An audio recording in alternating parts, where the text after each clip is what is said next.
to reflect on how the year's gone and how this tournament has gone. So far, Glan has the first win and a piece of heart. But I'm sure Jet is hoping to kind of tie things up as we do this run. Well, they don't call him Jet for nothing. He is pretty fast at the game. As we can see, we have some interesting sprite selections. We have the Zero Suit Samus sprite for Jet, and one of the many Link variations for Glan. I'm not actually sure which one that... That might be the CDI one, but I'm not positive either. I tend to go with the Super Bunny amazing. myself. We do have quite a lot of great choices to make. Getting a little bit of early exploration, we're finding out actually that the Tier 2 tree pull, which Jet just got by killing at least one enemy before pulling on the tree, or I'm sorry, that's Tier 2, was red rupees, which is really good information. Yep, especially early on, Jet having bombs and a fair bit of cash makes Kakariko a nice smooth run. Although Glan's in basically the same position at this point. Yep, open mode will give us both the Sanctuary and, of course, Link's House to start with. Some people do make vastly different choices, but given that this is Randomizer, it seems like we're going a little more conservative, going towards the Kakariko route, which is going to give us a good density of items. And would you look at that? I'd say a Moon Pearl is a good density of item. Absolutely, we got a lot of things you can do with that. There's a whole other world we can explore with that, and if we can get there, that is a great early find. Definitely something you didn't want to skip by going south first. Absolutely, but like you said, you still need to find a way in, either a basic glove and a hammer, or get both gloves. Or you could kill Aga. Yeah, quite a few different ways to get to the Dark World that we'll have to keep track of. Being that it's Randomizer, we should probably explain for those of you who may not be as familiar with Randomizer, since you're seeing some interesting enemies in the overworld. The way that Randomizer works is it takes all of the enemies in the enemy pools that they're compatible with and mixes them around. They keep the same original damage and health values, but you can find them in all kinds of wacky places. This includes bosses too. As long as it's compatible with the room, you may see it there. And of course, that means that Trinex could be anywhere, including nowhere. Yeah, that's the thing too, is you might not see them all. There's only like a couple rooms where certain bosses aren't compatible. The bigger ones kind of come to mind. Like you can't put, I don't think you can put Trinex on Moldorm 2. That's like a specific limitation of the game. Absolutely. We're finding a very convenient Yeah, best place to have it is right in town. You can just activate it and start moving about freely. Ah yes, and chat mentioned Moldorm. It's gonna look interesting, probably. I can almost assure you that that will be the case. Although, I gotta wonder, if you get the flute this early, do you continue all the way down to the race game? Do you just take that and off with the wind? Honestly, that would be my approach, is just carry on, but instead of save quitting after the race game, you flute on to your next desired location. I mean, it's tempting to complete, the entire route, but sometimes you just gotta spread your wings and fly away. In the meantime, with plenty of cash to work with, we're going to check the bottle vendor. That's 100 rupees out of our pocket. Thankfully, this isn't retro mode, so our rupee management pretty much extends to potions and Zora, and very little else. Well, we can't forget about our good friend Kiki, but that will be a little bit away. Yep, our means to the east side of the Dark World is still not exactly unshrouded yet. So far, we don't really have anything that's useful as far as additional equipment to open things, to expand the world. The flute will get us to a few locations, but very few that we can't already reach. Death Mountain's a pretty good example, though, but without the hookshot or mirror, not a whole lot we can do. Very true, and also the useful equipment that we're not going to find is any swords. Of course, this being swordless. If we find an item location with a 20 green rupee, then you would have had a sword, but you decided to play swordless. Of course, we haven't seen any of those so far. Yep, and being 4, of course, in the original pool, it's a good point that you'd see the green rupee. A lot of people like to really call a lot of attention to that. The important thing, though, is that certain weapons will become pretty important replacements, like the hammer. We'll look to use that a lot because it doesn't require magic, despite being called the magic hammer. And then, of course, our magic weapons like fire rod and ice rod and even Cane of Samaria, gain extra added utility in that case. The important distinction to make, though: anything that we need to use a sword to open no longer requires that. That is true. The tablets now require the hammer instead. And of course, the curtains on Aga and Mafula, they're pre-cut for your convenience. And in the few rooms where you need to use, say, a medallion like Bombos and Ice Palace, there are now tiles on the ground provided so that you can use those in only those locations. Well, we'll continue our south shore checks, as we like to call it, not finding a ton of things besides health here in the swamp entrance. Gonna make our way east from there. Jet does have a couple of decisions to make. We could do a fake flipper coming up here. And without a weapon, we're really just looking at bombs to destroy the Moldorms, so maybe some precise throws at. Yeah, right now those bombs are incredibly important. And at least we got an easy mini Moldorm this time. Yep, Popo is a much friendlier enemy than Moldorms. You could definitely get a few things that are nearly impossible to kill with bombs just for the difficulty, but a hookshot's also a pretty good serviceable weapon in of itself. Yeah, that red meringue, not as much. Especially when you've already got the hookshot, so you can just stun enemies with that pretty smoothly. Yeah, and it's a little strange trying to remember exactly which enemies can be one stunned or two completely outright destroyed by the hookshot. A key facet of playing Randomizer well is knowing, which tool is appropriate for the trade. Anybody who's, say, used to just doing a vanilla speedrun might have a little bit of difficulty with it. Indeed, and we have Jet going and doing our first dark room of the run. Headed up to Death Mountain to rescue Gary, the old man. Whereas Glan is going to finish up the lake checks. Now with that hookshot, Jet will be able to go to the east side of Death Mountain as well. To get a fair bit more value out of the whole deal. And nothing to be alarmed about here. This fire bar is totally supposed to be there originally. Jet getting a nice cash reward for saving the old man. Getting a little closer to some proper Zora money.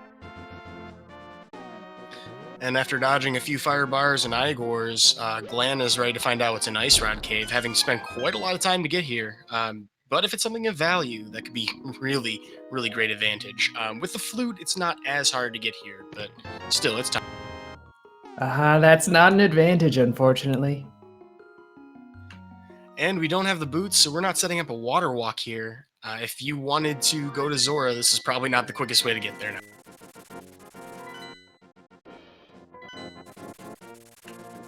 I do love about A Link to the Past is that the sprite for Link, no matter what you're playing as, is a very expressive thing. You can just pull on the walls a bunch, kind of show that you're a little frustrated about what was there. Glan putting on a little bit of a show for us there. I feel for him. I personally have one little nook at the top of Death Mountain.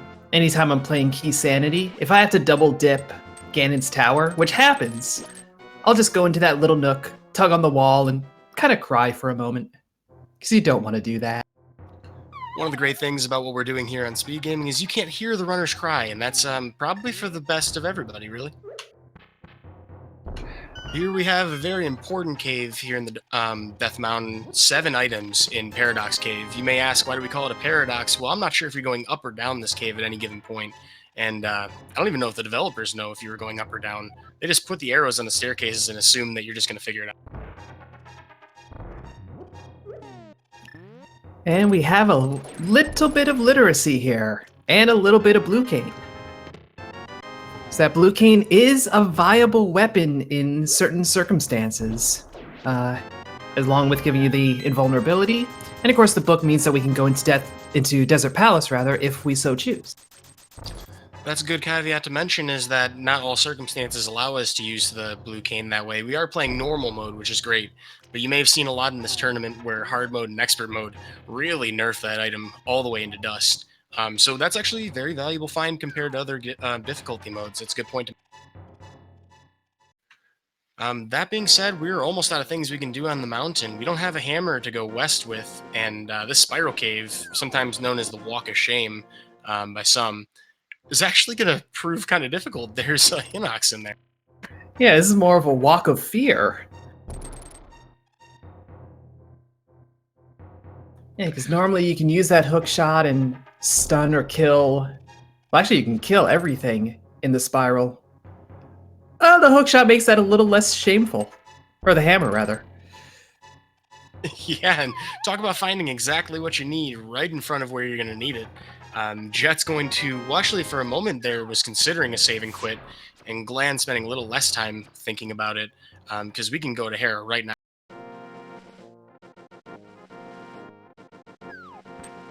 Yeah, we do have to go kind of a long way around to do that. So it's a pseudo walk of shame, I guess, but gives the runners a little bit of time to plan their post-Hera moves. Interesting point, though, we haven't seen a map check. We don't know what Hera is. That doesn't matter, because we're doing all dungeons. Yeah, that's a good point. I almost kind of think in my mind, if I had just found the hammer there, I'd be like, well, I mean, whatever it is, it's available. It's something I can do. And plus, we have that book, as Jet's about to show us. Even though we can't grab that, well, actually, we can. We have the hammer.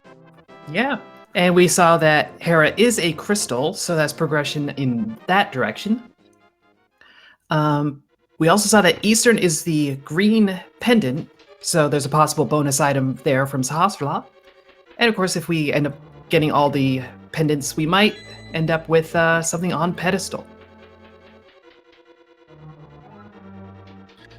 Yeah, so some long-term planning potentially in mind for our runners. It's being mentioned, actually, that Jet, in chat, Jet is being mentioned to not actually do map checks, which is an interesting choice. I mean, that's time spent. Glan, that is this is the most convenient seed I've seen in some time. That's exactly what they need to go and take care of the fire requirement to get the big key to finish the dungeon. Yeah, so 3 for 3 on finding things right where you need them. There are many different ways people approach this tile room, oftentimes called the coffee break room, because for about 30 seconds or so, if you're, say, grinding out a bunch of speed runs, you'd have a bunch of time to do whatever you got to do. But some people opt to knock the switch in the bottom left corner and stand on the pegs, giving you invincible frames for longer, or indefinitely. Others like to put on a show of force and destroy the tiles themselves. You may also notice that the tile arrangement is not vanilla. That's also been added in version 30. Or, I'm sorry, with Randomizer. Yeah, with this equipment loadout, it's a little trickier to do a proper coffee break, but still doable. Also doable to take a death warp, which Glan is doing right now.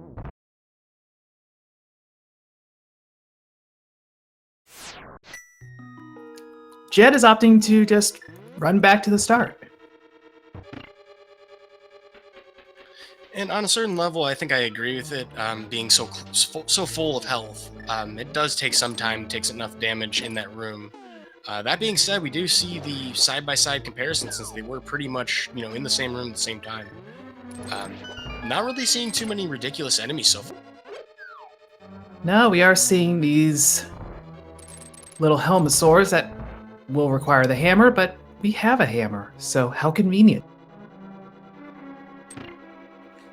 And the prize pools being favorable, Jet gets back to full health on his way, trying to catch up to Glan. Glan has an opportunity to pick up a heart piece on the way towards this bomb jump, or actually you don't even need to do a bomb jump. Will have to dodge the Sandman on his way over and finds out that there is a piece of heart on Spectacle Rock, which I think we already knew.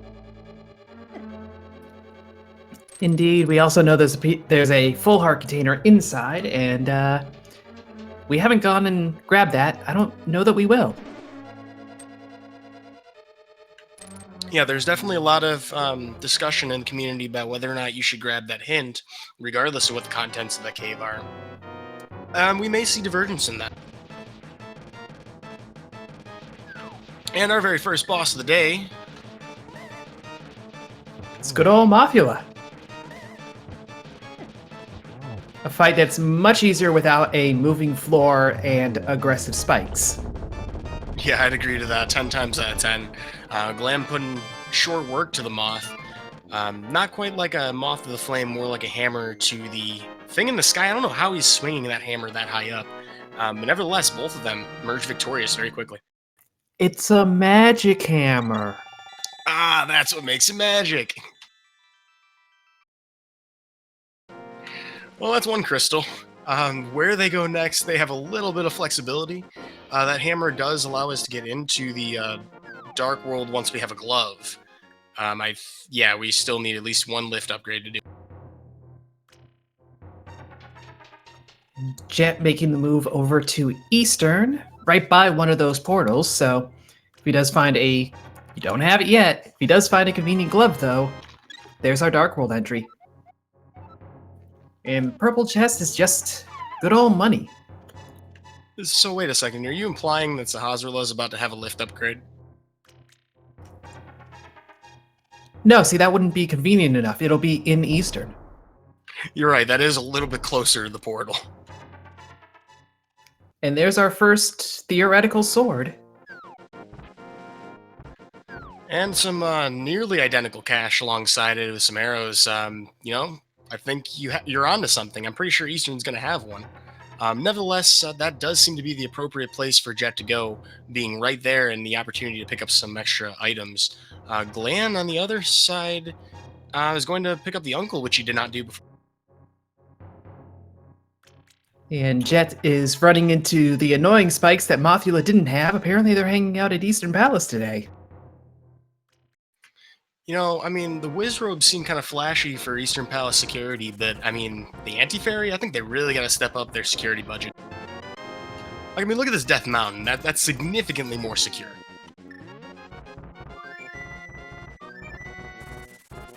Well, I mean, they've also got the branding down. You know, Death Mountain.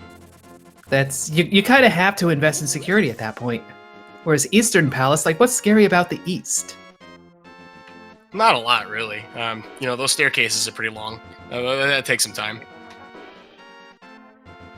I'm pretty sure there should be a band out there named Death Cabbage, though. That sounds pretty metal. You know, I'm with you on that. Well, this is open mode, so we haven't seen Escape yet. It looks like Glan's sniffing that one out. There is some basement section to go through, and that may actually take quite a bit less time than doing Eastern Palace at this rate. Jet does remember, though, that hook shot can save an entire room.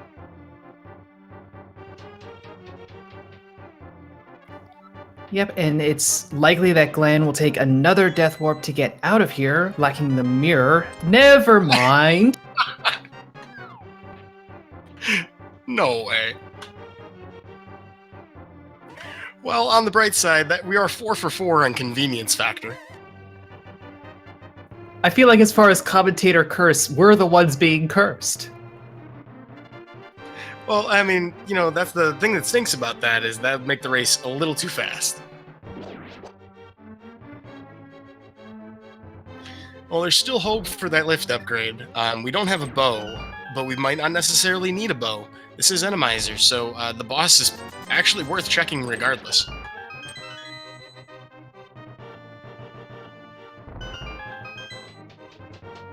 Yeah, this is where it's important to remember what areas are bow locked or hammer locked because of the enemy or because of traps and props in the room. Like, Pod is still bow locked because of that statue, but Eastern is not necessarily bow locked. And, the odds are pretty good that it isn't. The only thing that you're really gonna have to have bow for would normally be the Igors, so, I mean, you don't have to kill Armos with those, even if you had Armos.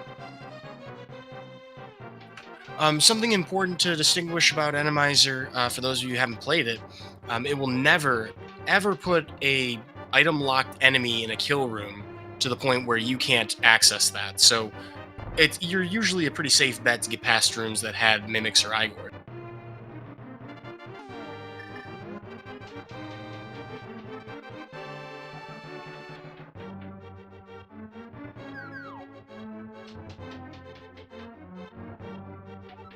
Well, that's a whole lot of stuff that is not Igor's, but it is a whole lot of stuff. We'll see It's if not. It's not Igor's, but it's eyesores. Also, is that our fire and rod? that was a fire rod. I was trying to think of a rhyme for that one, but no such luck.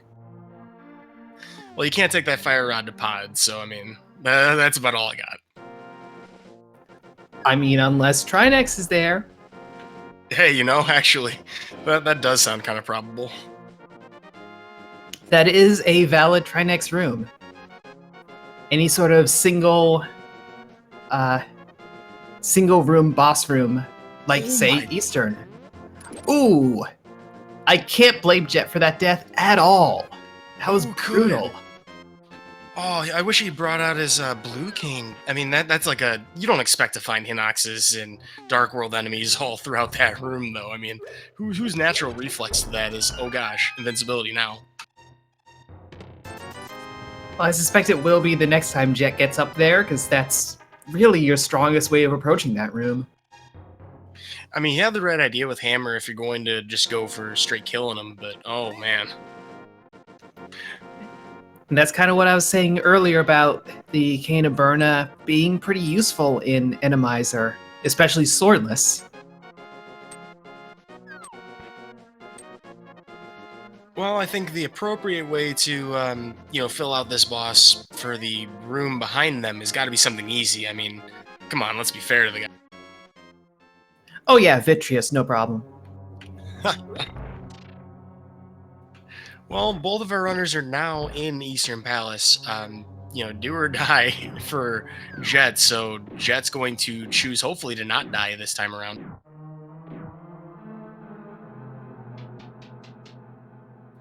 That's the other thing to consider is that you're pretty much walking into damage just to get to the back half.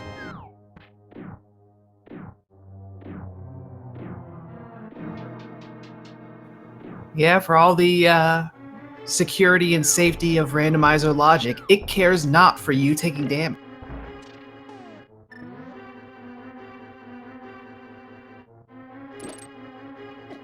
Alright, well, moment of truth. Jet's gonna walk through that door and hopefully do something to survive. This is... Oh, he gets the double heal from the hook shot! That's genius. Little known fact for a lot of people, the Japanese... Well, I don't know if it's actually Japanese 1.0 to be honest with you, but if you hook shot or boomerang a freestanding heart on the ground, there's a, I think, 1 in 4 chance that you'll duplicate. And we get the menu boss, Argus, but Jet's well equipped to take care of it. I know people say that menu management in Super Nintendo games is really important to going fast, but I really didn't think they meant this.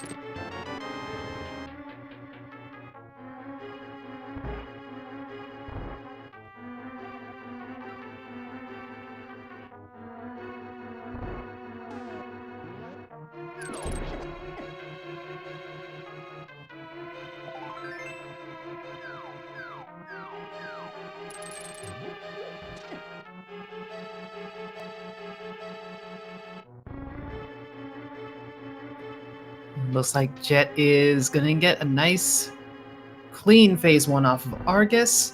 No fire rod to do a clean phase 2, so gonna have to hammer it. Little trickier.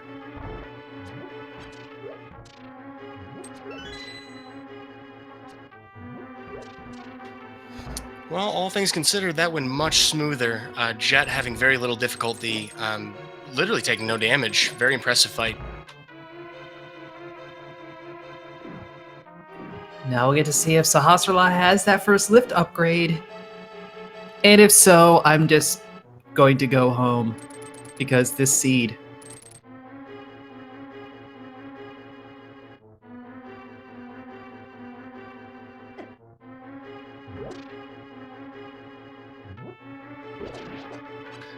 Glan's in a bit of a sticky wicket, if you'd prefer to phrase it that way, trying to get to what would normally be a damage boost skip. Unfortunately, it's just a Gibdo skip.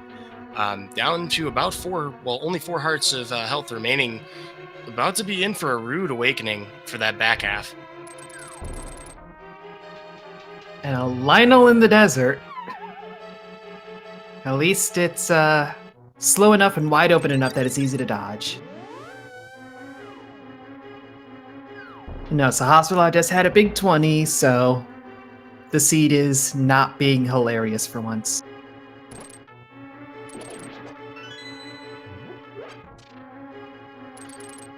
I have no idea how Glan figured out where that key was, but he sniped the only enemy in that room that had it, and that's some good instincts, apparently.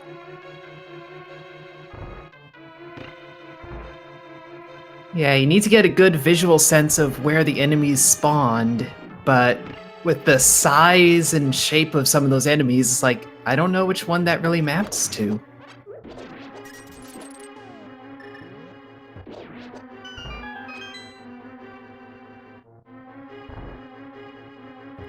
Well, Glan gets his party of Dark World enemies. Manages to react to it by going to the right pretty quickly. Seems to have managed to get through there without taking any real damage. Shouldn't have trouble with Argus. Jet's going to get us some new information, though. We're here in Desert, and finding out pretty quickly in a moment here if we're going to be boots locked. Yeah, so far, nothing of value. And there's not a lot of items here to be had in the first place. So, might not matter. So I suppose that we're trying to decide pretty much how we're going to get to the Dark World. That leaves us pretty much a lift upgrade and going to Aghanim, doesn't it? Pretty much. And of course, with the hammer, we can do Aga. Usually in all dungeons, runners like to avoid doing Aga until the very end. It gives you a nice free heal before the Ganon fight. And yeah, we didn't mention yet the reason why we would have to do that anyway. As you mentioned earlier in the race, it is an all dungeons race. So that means we will have to collect every single crystal, pendant, and defeat both Aghanims before Ganon will become vulnerable in Phase 4.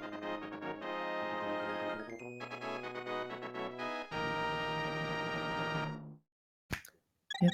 And we've already seen... we've seen Jet forget that we don't have a lift upgrade yet. I don't think we checked what was on the ledge, or did we? We did, it was just a big 20. However, Agina's Cave beckons and a lot of lag. Oh my goodness. Vultures rule the desert, man. Vultures are like, you gotta slow down here. This is like a speed limit of 2 pixels per frame, not 4. I don't know what you're doing.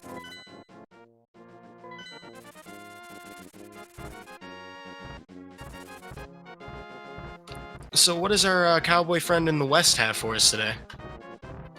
Ooh, disappointment.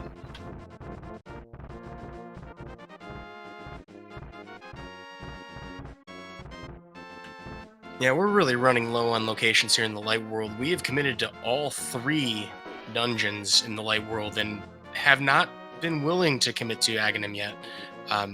We no longer require that sword, and we had the lamp since we were here on Death Mountain with Tower of Hera. So if either of them had done this sooner, they may have actually had a chance to leap ahead.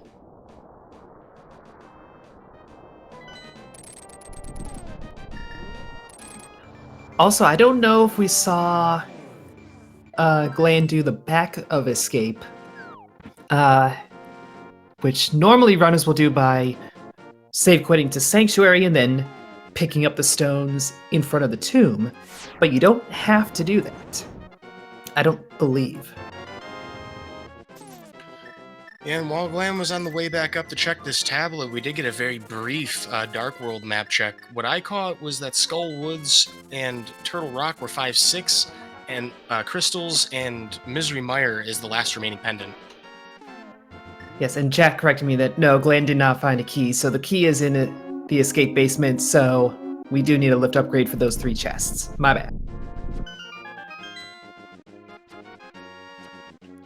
Wow, Wow, this is an absolutely brutal find for this glove. I mean, I'm starting to wonder if it's going to be at the pyramid.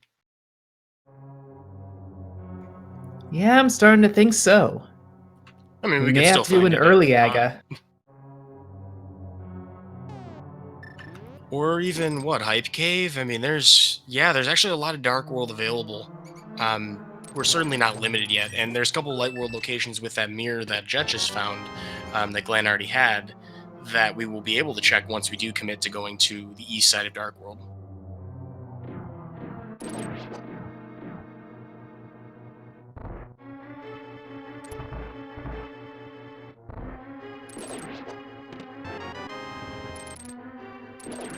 You know, I gotta say, Hyrule's employing some very strange-looking guards these days. I imagine you take who applies to a certain degree, you know. You know, for who they're stacked up against, I can't imagine they can really afford to pay great health benefits.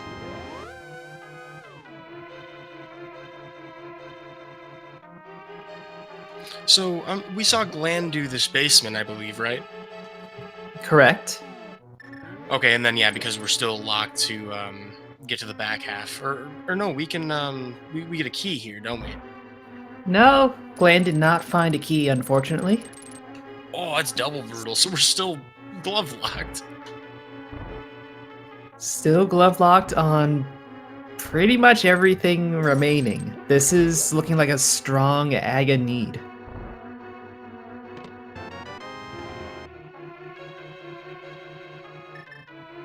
Well, the good news for Jet is you will be able to find the fire rod back here, and I get the feeling that missing this now would have been catastrophic. Yeah, that is the upside of this absolute desperation for progression. There's a desert penguin.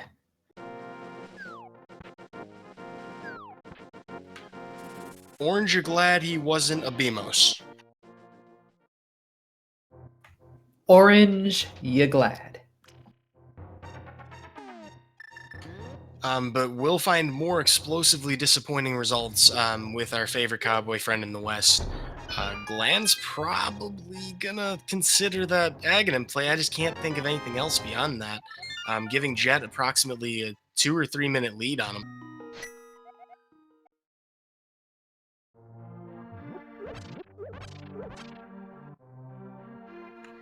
And Link's house spawn point appears to suggest that. Um, Jet using some pretty good game knowledge to have that hook shot out. Probably the most effective weapon to try and get through this entire climb sequence. Not too hard to switch to hammer if we find something we can't kill with it.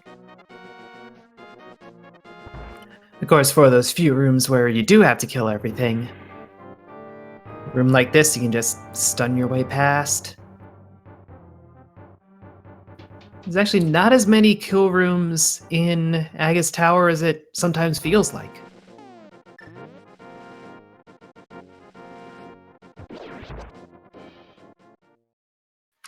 We've certainly seen a lot of Hinoxes, though. I believe they're replacing not green guards, but well, actually, it might be green guards. Although it could be blue. So that's the other thing to keep in mind with Randomizer is that it will rotate consistently. The same enemies will get replaced by the same enemies.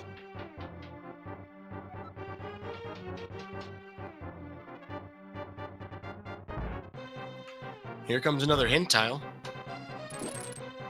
Well, now we know that left side swamp is not valuable.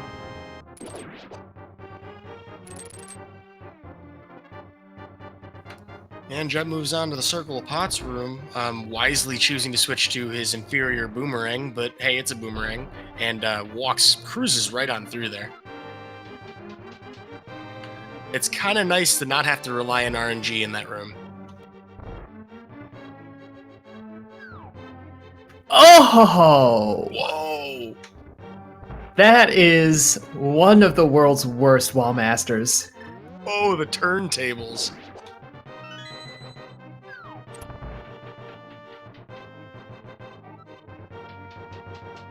So, did Jet make a return flight? Of course, with Randomizer being consistent, Glan is under that same risk.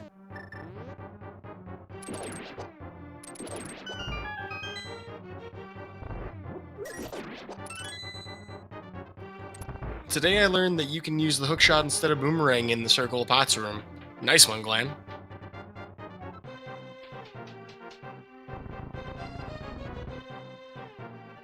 Yep, there is another wall master in that room. But Glan has avoided both of them.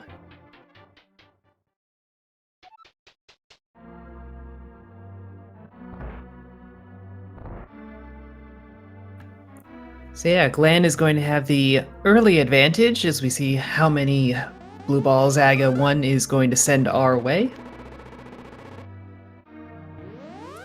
Presuming, of course, that you hit every available shot, it will be a maximum of 15. You have to do at least 6 reflections in order to defeat Aghanim. This is a 5-attack cycle. The first one's always reflectable. 2, 3, and 4 are 50-50 chances of being that or a blue ball attack, which you cannot reflect. And the 5th one's always lightning. Well, there's ball number 1. And number 2. Yo, the fake out attempt there, though. And number 3. This is some next level strategy. I mean, Glan wants to commit to the ones that he's trying to reflect, and he has to use the hammer to do it. So I totally understand that. But that's, I've never considered pause buffering this boss. Yeah, our runners don't have the bug net, which normally is an irrelevant statement, but when you're doing swordless Aga, bug net actually gives you a lot more frames to work with. Yeah, that's an important distinction. Part of the reason why, when you're doing, say, like a silverless Ganon, it's actually possible to do that with sword slashes. It's just such a small window that the spinning animation is more reliable. Same thing applies to the bug net. That's a really good point to bring up. Oh no, he was just a frame early. So I believe that's 6 blue balls now? Might have miscounted.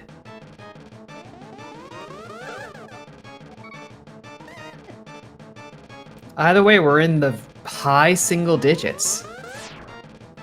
Yeah, this is not exactly friendly RNG for a swordless seed. Eesh. Glan will emerge victorious. Yeah.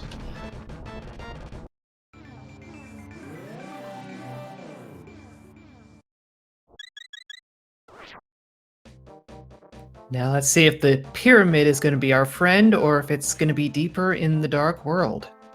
It's deeper in the dark world. It's what they wish it could have been, though. A sword before this fight would have really added to the convenience theme of this seed. Well, the thing is, that would have been tempered, though. We would have had Master Sword in a normal seed in order to break the curtain. Or break the barrier. So instead, I suppose they'll have to temper their expectations. Hi-oh! I'll give you 1 hi-oh. Hey, I'll allow it. I'll allow it. That sounds awesome. Thank you. That's generous. Well, we have some more checks to make. Glan opting with the equipment that he has to go straight northwest, trying to make that route around the Dark World. It appears Jet's going to head towards Hype Cave.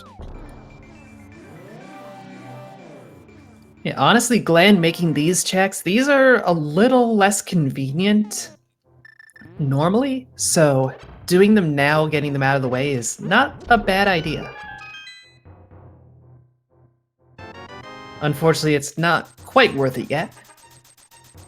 And with no boots and, no way to get to King's Tomb or anything like that, no way to get to Bumper Cave. Flippers in Hype Cave. Nothing else, but flippers are flippers. Yeah, so I mean, as you're mentioning, it doesn't do a lot for us now. But the knowledge, I mean, Jet may end up deciding to come back towards Swamp with just a crystal sooner rather than later, or maybe even opting to do it now. Yeah, I mean, that's 6 items. Yeah, Swamp is clearable, I believe, with their current equipment. Oh, but wisely going to check the Bombos tablet first. We also didn't see either runner fake flipper, so there could be value in there. Imagine if Hobo or Waterfall of Wishing has a glove. There'd be a whole lot of, oh goodness, I could have saved a lot of time here. Unfortunately, without a bow, Jet's find of silver arrows not quite that important just yet. That's easily something that could be skipped at that location, so I could see Glan not checking that.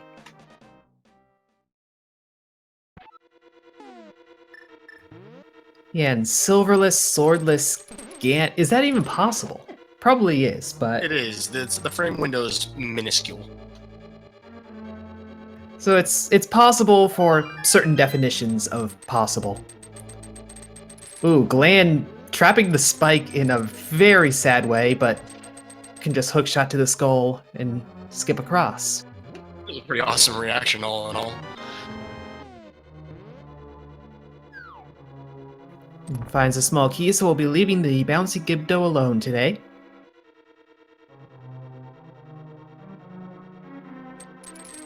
That room full... Oh, there's a glove! Stumpy, you're holding out. That's awesome for Jet, though. Jet, of course, fighting for his tournament life at this point, definitely wants every possible progressive advantage. The only possible downside to finding progression faster than your opponent is you may be prone to check things that aren't necessary that your opponent won't. Thankfully, though, you need both gloves, so, definitely wanted that one.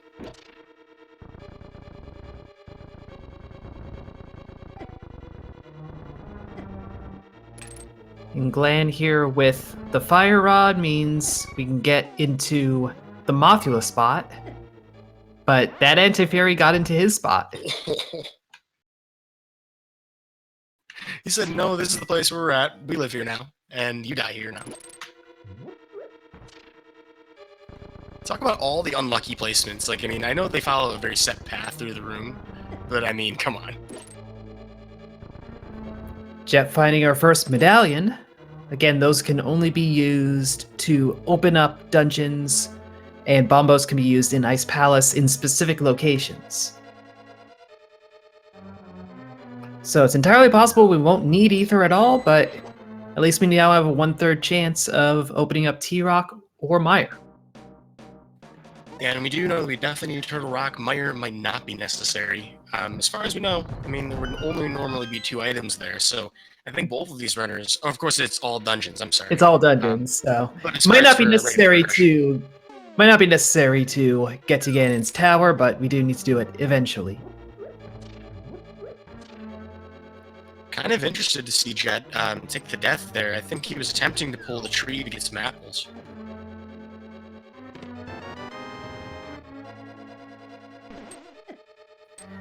Also worth thinking about what items could be in Ganon's tower or on pedestal that would kind of troll our runners.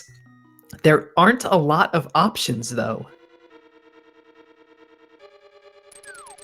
We could have bow on pedestal, which would block off pod, but not seeing a lot of possibilities.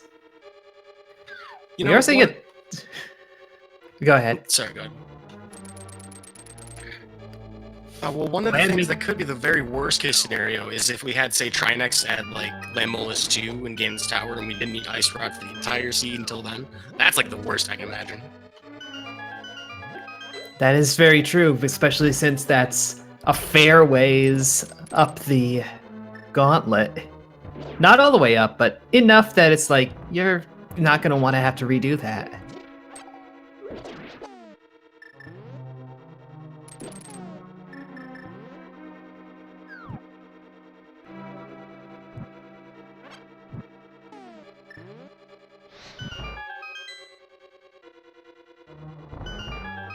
The Ice Rod requires the hammer, so that could be in Mimic Cave, I believe. No, that has a unique hint. So that could be actually within Swamp.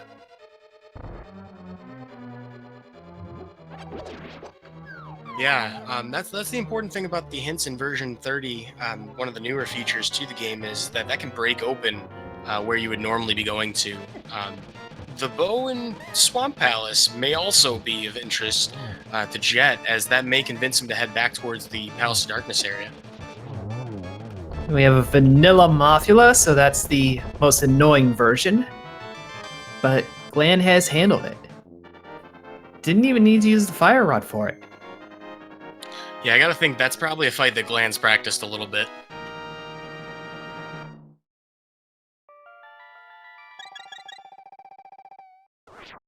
Also had the benefit of not dealing with the moth sticking to the walls. That's a frequent problem that runners will have to deal with when they're fighting him in that room. It's just that you know, end up losing the damage whenever it hits the spikes. Glan making that look pretty easy.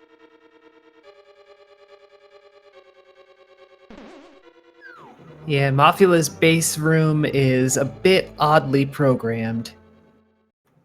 So, Mothula running into a spike means no damage.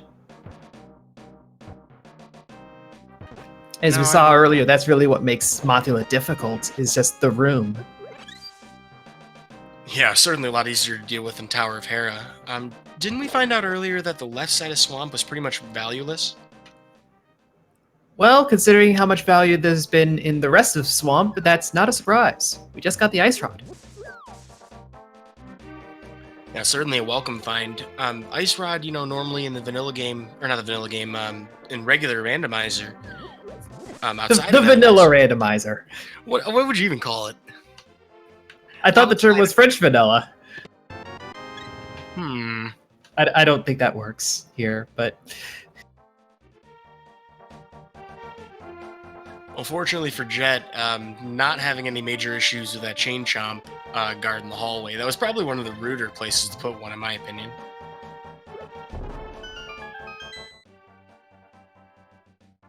But right, what I was saying about the Ice Rod, it's much nicer to find it in this mode just because you don't gotta worry about Trinex. also very nice to find that red cane down in the brewery. So Glan will be fine to take on Turtle Rock and Misery Mire once he gets his lift upgrades. So you're saying he conveniently finds the best weapon for Blind right outside of Blind's home? Conveniently. Yes. Oh, Almost here's as if hoping- the seed is doing that a lot. Well, Of course we do. Oh, go ahead. He'll have to enter the dungeon blind, so we'll see if it is blind at the end. That is exactly the point. We don't know which boss this is, which means we don't quite do the maiden sequence. Swamp is another Mothula. Hyrule has a bit of a bug infestation. Not infection. Well, the good news is that we burn it with fire here in Hyrule, and Jet almost getting the job done with just the rod. We'll finish things up with a couple hammer smacks. That thing sure is magic.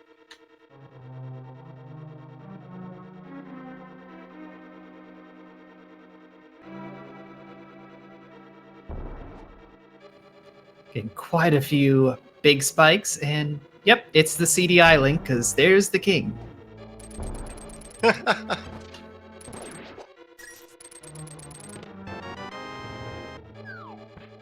Some very frustrated and angry Pengators blocking the rest of the hallway. Glan's gonna jump off the layer and GTFO in that sense. Picks up his big key in its vanilla location, as there's only 4 rooms where it can be. You touched on something very important. We don't complete the maiden sequence in this dungeon. That would not work.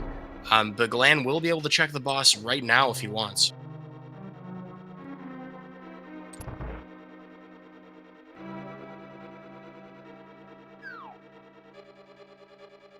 Jet going back for the big chest, just a piece of heart. Knows that the left side is not useful, so rolling on out of there. It's one of those important things you need to know if you're doing key sanity is which dungeons do and do not require the big key to actually finish. Swamp is one of those where you don't actually need it.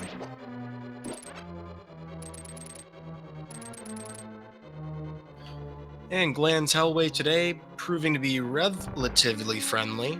Not dealing with too much difficulty. We'll have another opportunity for a hint. You'll see he doesn't hit the switch the first time up, so that you can check this tile and then head back down.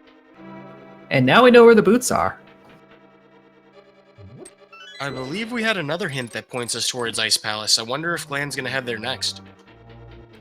Well, again, we need those lift upgrades to get in there. Oh, right, the rock right outside. Good point. But we do know where one glove is, and there's still plenty of Dark World terrain to cover to find the other one.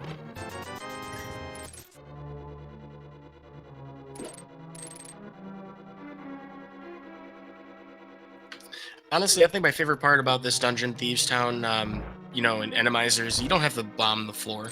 That's like, just a little bit of time saved, but it feels good. It's the little things in life. Like the little bit of money that Kiki steals from you in order to open up Pod. When our runners are pushing 4-digit money, it kind of doesn't matter to lose 110. I gotta say, the extra large wallet that we get in Randomizer, something that's easy to take for granted. In the vanilla game, you only had 3 digits.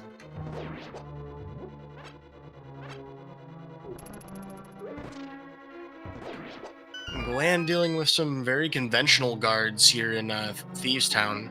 Really not proving to be very difficult, but also has to go the long way after killing them all because we don't have the Titan's Mitts. I'm sorry, the first lift upgrade, as mentioned before. There is a unique item in Ganon's tower.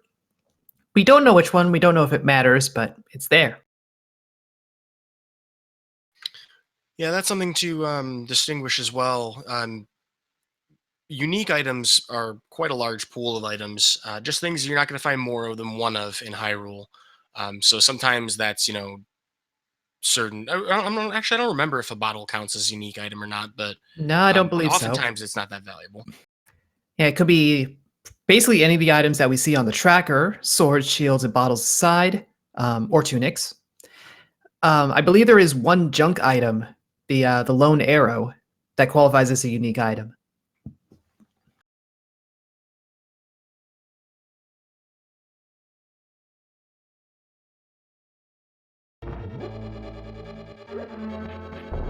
Alright, looks like Jet's continuing on through Palace of Darkness, has the big key in a very convenient location for where he was heading.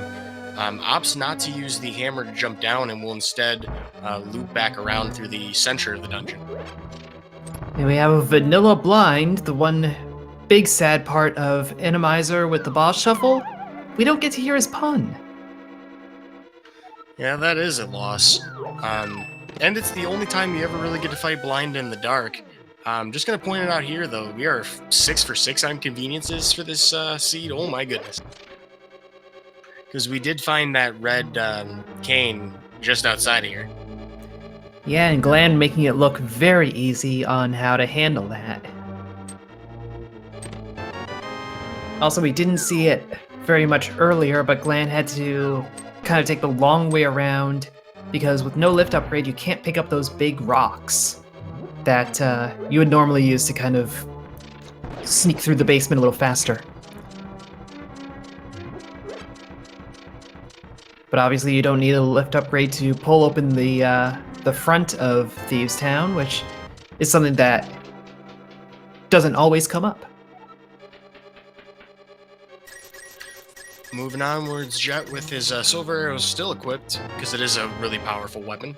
We'll check the basement here, finding the third of the 4 formerly known as sword upgrades, now 20 rupees. And Glan's going to spend some rupees to figure out what's here at the dig game. Yeah, honestly, I suspect that would have been actually our 4th sword, and we just didn't notice where the other one would have been, because we would have needed 2 swords to cut that barrier, so our runners would have been in a very good sword situation. I don't believe the game seeds them the same way that it normally would by logic. Does it? Oh, I don't know. I was under the impression that swordless is seated the same way and they just swap out the swords, but I could be wrong. I'm sure someone in chat will correct me. Yeah, I was gonna say we should probably defer to chat on that. You're right. Some very scary maze traversal for Jet here. Yep, low health and a little bit trickier enemies. Glan finally getting a glove. Oh hey, unique item.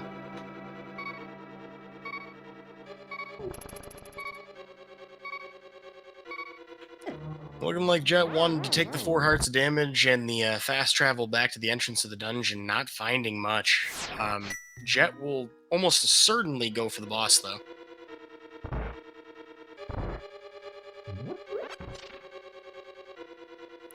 So I guess that does tell us that the unique item in Ganon's tower is some quantity of useful. It could just be a mushroom that leads to nothing, but...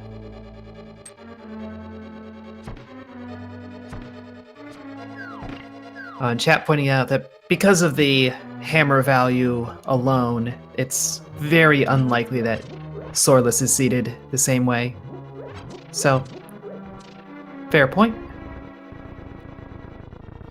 Nevertheless, Jet, with the bow equipped, was actually thinking very far ahead because we do still have that one switch, one of the very few things in the game that still requires the bow.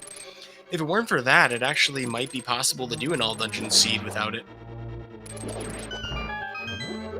Yeah, again, it would be very inconvenient to do Ganon that way, but it's possible. That is the important value of the bow and arrow, and most importantly, the silver arrows. In Swordless, things like Vitreous become extremely difficult if you don't have this item, so Jet's in a pretty good position. Thankfully for Glan, he's going to find him right now as well. Yep, just has to go down a swamp to get the bow to pair him with.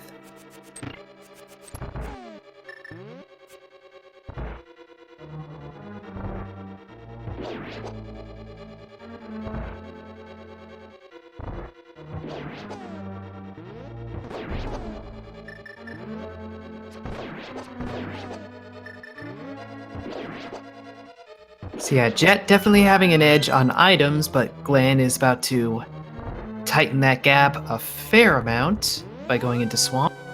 And of course, Glan does have a slight dungeon advantage, although Jet is about to close that up by finishing Pod.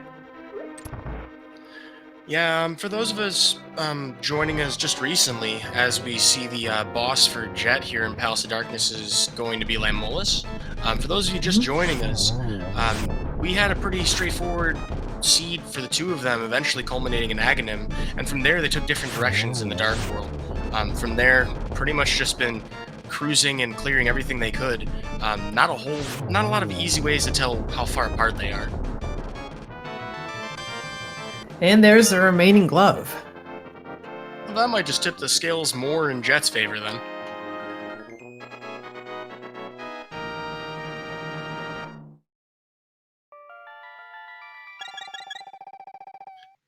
Well, as Glan finds his bow and Jet finds his glove, this is a great time. We're about an hour in to remind everybody, if you're enjoying the show that these two are putting on for you, and I think they're doing an excellent job making it through this Swordless Randomizer, you should give them a follow here on Twitch. Both Glan and Jet, definitely racers of this game frequently, and we thank them for putting on the show for us on New Year's Eve.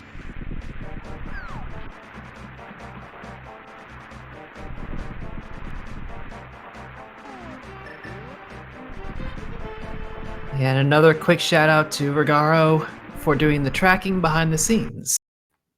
It's often an underrated and thankless job.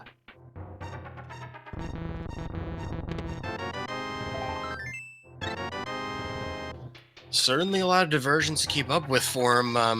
Also, yeah, thanks. Thank you very much. And speaking of that diversions, Jet's going to be the first one to actually take a look at the back half of Desert to find the item behind the boss, and of course Checkerboard Cave as well. But having not gone to Brewery yet, cannot do Mire. Yeah, that's a really unfortunate oversight. Although So, I think Jet's been circling the world and hasn't really spent much time in Village of Outcasts, has he? no, I don't believe he's dipped in at all. I don't think. Well, the good news is he can flute his way right back on over, since he does have the gloves to at least, get back into the area very quickly.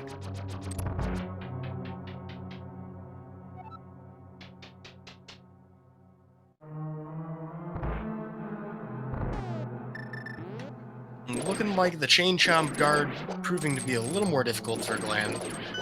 Little time losses like this may end up proving to be pretty important. Both these runners are pretty well established in the randomizer community as being pretty fast at the game. I don't think either of them can really afford to give much in any of these rooms.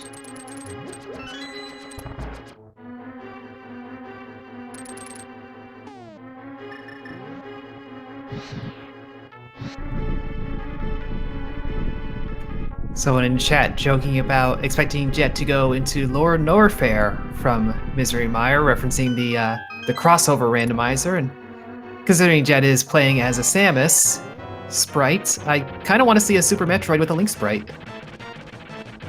I don't want to see five-eyed Moldorm though. It's a little scary. I think Jet either heard you or felt the same way, because definitely taking care of that quickly and getting that out of her eyeballs permanently for the rest of this seed, hopefully. We could see another one. We'll be rewarded with the Pendant of Wisdom, I believe. I think the colors are swapped in this game compared to the rest of the series. You know, I always forget the color mappings. For how much Zelda I've played, I always forget them. Well, that's one thing you can count on, is for these games to not be consistent with each other. But, this is just a link to the past. We like to stick to one and not make it too confusing. I don't know how people like Jet can do the combo randomizer. It's pretty impressive. And another crystal down for Glan, taking care of the Swamp Palace boss, although the boss room might not make you think it was that. We finally get to see the back of Escape. We know there's a key in here and two somethings. One of them's a bottle, and the other's a map. Well, I can't say anybody would really want to turn down a bottle, but that's probably not what we're hoping for. But peace of mind, if nothing else. And I gotta say, we're running low on things that we really need to find. At this point, we're looking at pretty much just medallions if necessary. Yep, we know Desert naturally is not boots locked. We know where the canes are. The bug net would be nice, but not necessary. Boots would be nice, but probably not necessary. There's a 1 in 22 chance.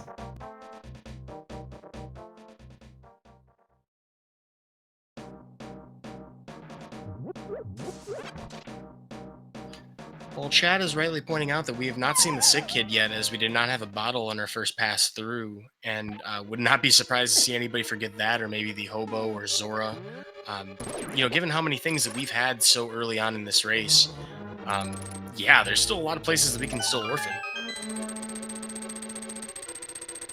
That thief had some nice moves to avoid that pit. I just want to point that out. That thief's got some agility going. Perhaps he's been watching many of the top randomizer runners and decided to pick up hovering.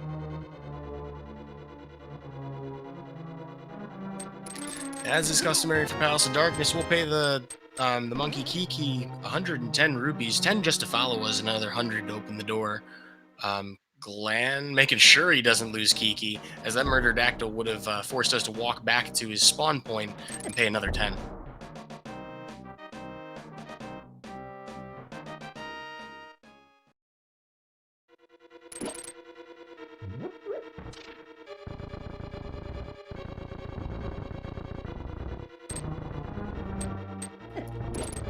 Yeah, we're just in that nice little phase where our runners are kind of lapping over each other. All the way down to Jet getting trapped with that anti-fairy. Oh, makes it out though. I'm astonished he managed to get through that the first time.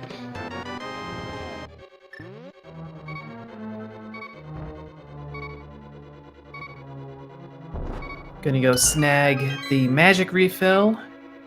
Then maybe death warp? I feel like I would death warp. Oh, no magic refill. How sad. Not entirely certain, but it could have to do with the sprites on the screen that he just died on. That room is loaded on the same super tile in the game, so there may have been some limitations in effect there. I don't know that for certain. The sort of thing that only starts to matter with Randomizer. I don't even think chat saying that you should have killed enemies first, I don't even think that would have helped. Unless you'd done so. Actually, I don't know. Maybe it loads when you walk into that room. It's one of the weird things about the way this game is programmed. It's amazing that Nintendo is able to pull this game off with the hardware they had.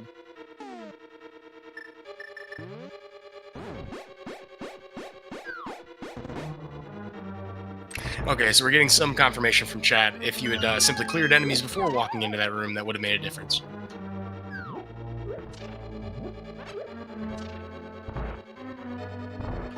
Jet's got to be careful without that magic to work with. We'll have to use every single pot in here. And even then, it's going to be tight. I almost kind of think he has to go back a room. Luckily, there are no anti-fairies in here to steal a bit more magic. Come to think of it, this would have been a lot easier if it weren't for that dang anti-fairy.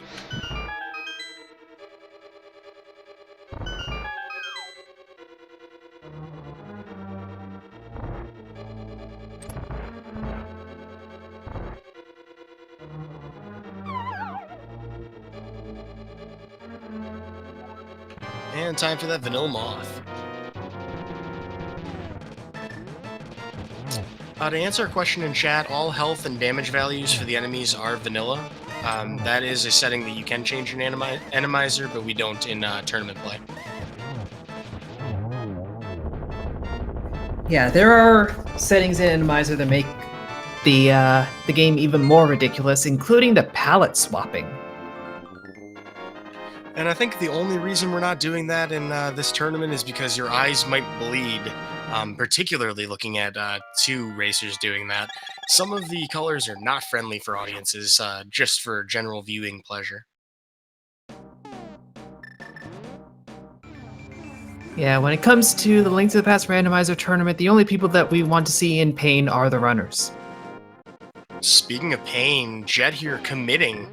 I'm going to actually check the pedestal, but Ken, I believe... Oh, no.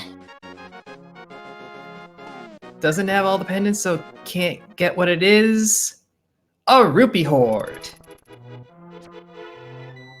A veritable quandary of cash.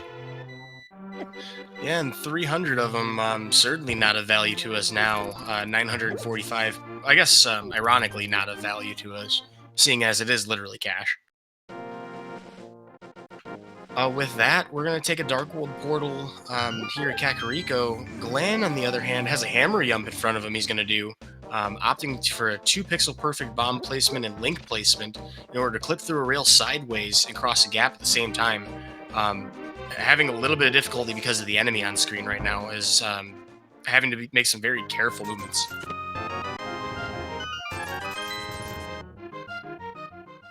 Doing that precise select buffering. We'll see if it works. I don't think it... Oh, he might have just got it. What an awesome reward for all those buffers.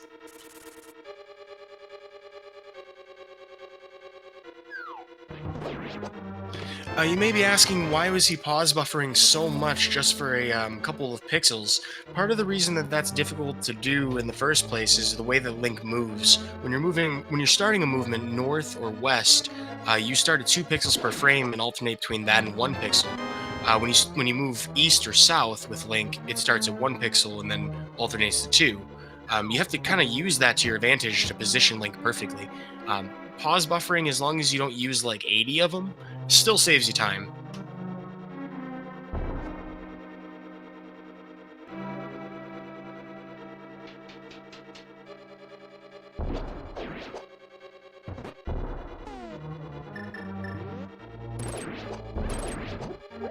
Now I get to see Jet's bunny sprite as he goes through. Thieves Town. Bunny sprites are always a little amusing. It's part of the custom sprite development. Aw, it's a Metroid. I'm always sad that the Super Bunny sprite, its Bunny sprite, isn't just Link. Because I really feel like that's how it should have been done, but... But wait a second, I thought her name was Metroid. Isn't that what? Anyway, Jet using the hookshot to great effect, hitting those torches, making sure the Zero Suit Samus sprite just slides on to the boss. And interestingly enough, opts to go right for the boss, not choosing to finish exploring the rest of the dungeon. And I think that might actually cause Jet to miss the boots hint if he doesn't go back through. Yeah, something, what if Zelda was a girl?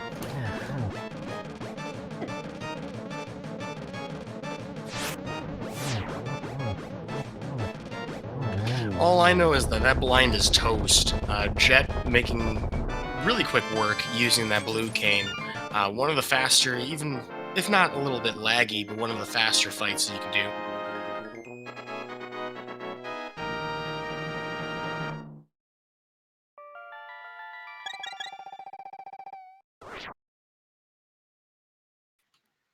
Well, Glan's going to make sure that all of Palace of Darkness is done. Starting to run a little short on places to find the last, lift upgrade. So it's good for Glan that he's going to find it after this fight. Yeah, we're starting to run low on dungeons left to do. Glan is going to be able to route Desert and Mire together, which Jet was not able to. But we just have Ice, Mire, and T-Rock left for Jet. Yeah, it's kind of hard to characterize this as anything but Jet's advantage right now. However, we've seen Wall Masters. We've seen all kinds of booby-trapped rooms. I would not be surprised to see a potential swing in these 3 remaining very difficult and challenging dungeons.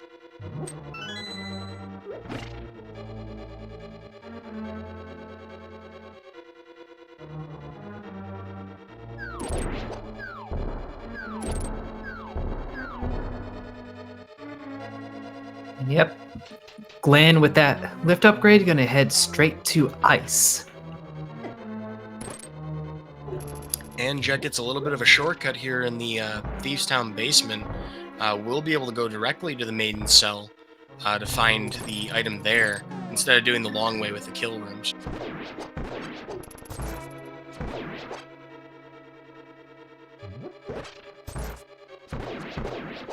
Some cash held by someone friendly that narrows it down only a little bit. There's a lot of friendly people in Hyrule.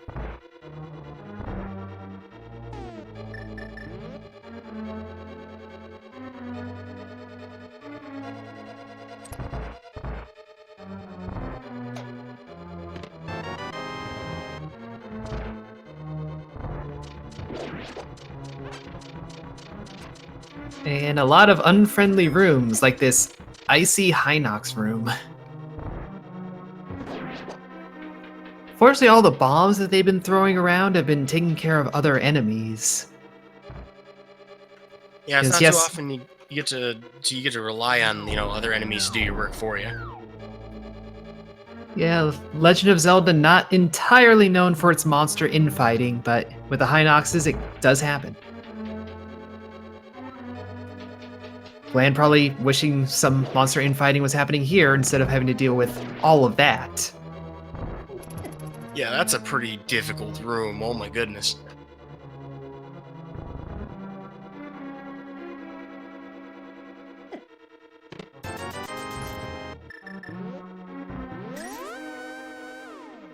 Well, Glan's only lost 5 hearts. All things considered, I'd actually call that pretty successful. We'll be moving on towards the bottom half of Ice Palace. Jet's still got a little bit of overworld to check. Gets bodied on the fall. Again, as long as you have even a single pixel showing as you're falling, you can take damage. And Glan took a bit too much of it. Yeah, we call that getting 1.0'd because that is actually patched in all other releases outside of the Japanese 1.0 version. We prefer the 1.0 version in the randomizer community for some of the speed glitches that we can take advantage of. And of course, for certain programming reasons that I've had articulated to me, I just don't really know how to explain it. But yeah, so I mean, that's one of the artifacts of that, and that kind of came to bite Glan in the toes, so to speak.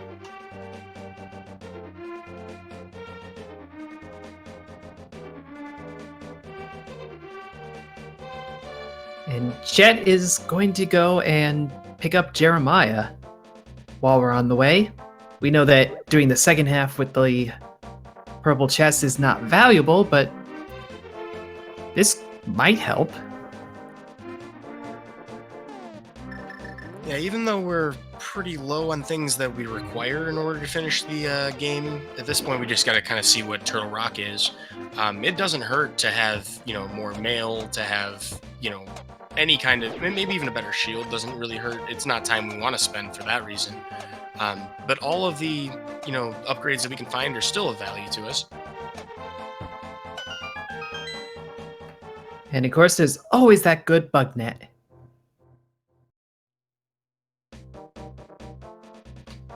And yeah, in Swordless, that's actually pretty clutch. Question is, we know you can call them blacksmiths, swordsmiths. They have money, we call them counterfeiters. What would be the term if they had the bug net?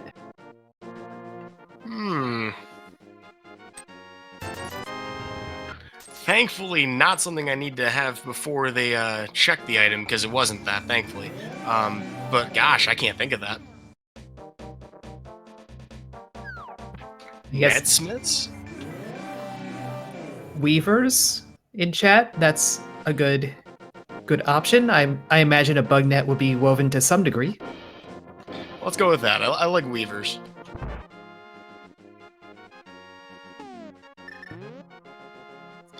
And here comes that sick kid. Cold wind blowing down the mountain just gave him a 50 rupee allowance. We definitely don't care too much about that. But Jet, unlike most of the Hylians who have failed to pay their taxes, has actually a pretty good rupee count to file his own 1099. Oh, never mind. Gets assailed on his way west. Well, there's the tax collectors. Yeah, they were going to get to him. Unfortunately, his tax refund was not very good. Only 20 rupees.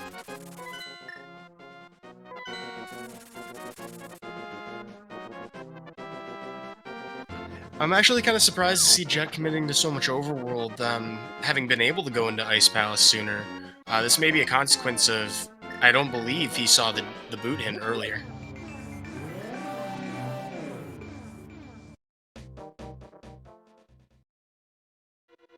Or again, could just be fishing for a medallion that he fears he could need. Although we do need to know that we need bombos from somewhere, so...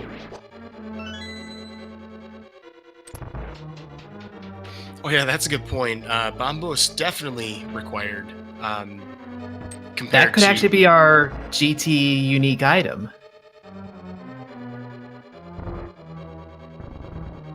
I'm sorry, potentially required. You can still use Fire Rod to navigate here. Well, but according to the tracker, Misery Mire is opened by bombos. Oh yeah, that's gonna do it then.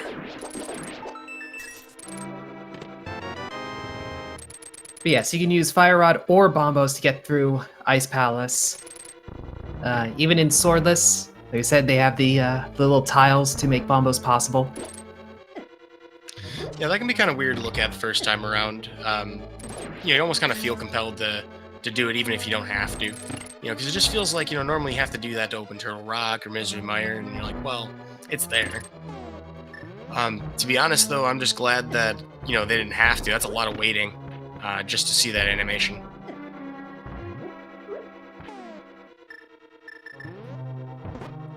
Jet running the risk of getting 1.0 as well, but smooths it out. That is a surprisingly dangerous room. Well, Well, it only took an hour and 19 minutes for Glan to finally get the run started. He finds his boots in the vanilla big chest. Jet likely to find them very soon as well. And we know where Half Magic is. It's over on the Firelock side of Misery Mire with the big key, so they have to go there anyway. And Half Magic in Swordless is relatively useful. Gotta love that immaculate bomb jump from Jet, getting across in one attempt. One of the difficult things about these custom sprites is that you sometimes can't really tell very easily where your position needs to be, as that's a Y-coordinate pixel usually lined up from the top of the head or a sword, which we don't have.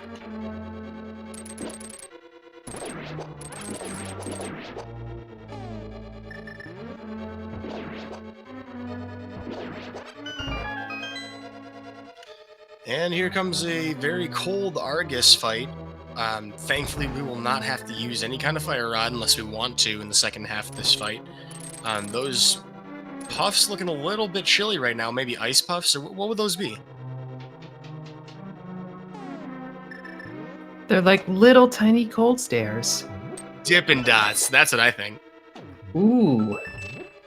I haven't had that in a fair bit, and that's supposed to be the ice cream of the future. Does that mean we're not in the future yet? No, just stuck in a link to the past, unfortunately. Though Glan's making pretty good work of this. This is only the second menu management simulator that we've had to see so far in the seed. Quite a few bosses we haven't seen at all. Coming to mind immediately, Cold Stare and Vitreous.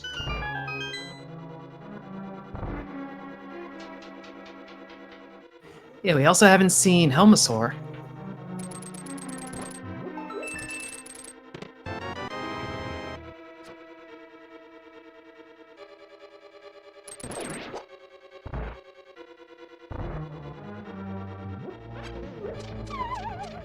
Wow, I may have been a little hasty earlier to consider that there was any kind of advantage here. Both these runners are very close together. Glan, the only thing he has to do that Jet hasn't, the only thing he has to do that Jet's already done is Desert Palace, but they've both already done the front half. So that's not going to take him long at all. Yeah, and again, you can route that in with Misery Mire, so it's not even like it's a long trip.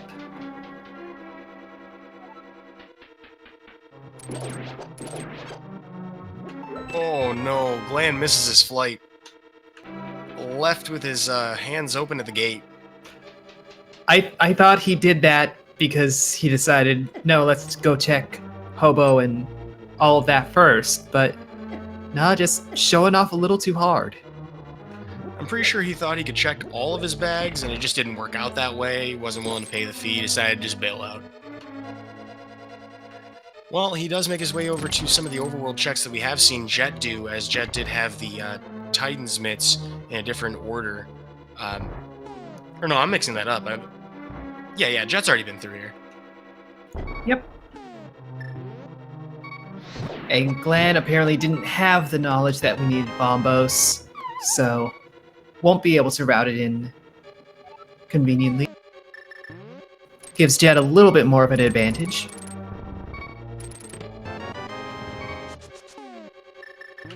And it was about 4 minutes ago that that Glan picked up those boots, so we're looking at about that much difference just in traversal and boss fighting. It's amazing how much time that adds to the dungeon to have to do a menu management Argus. Oh my goodness. Yeah, I believe Glan also routed around to grab a ferry, which Yep. Jet is not currently doing, but might find a need to very quickly, because this is a nasty room. Yo, the guts. He's gonna go all the way through.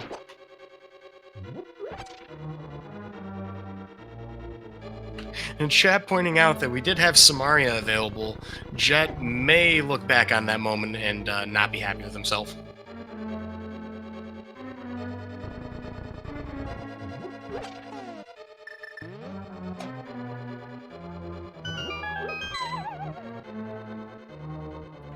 Well, by the looks of things, I believe Glan's about to overtake Jet here, as this will not take him as long to do as...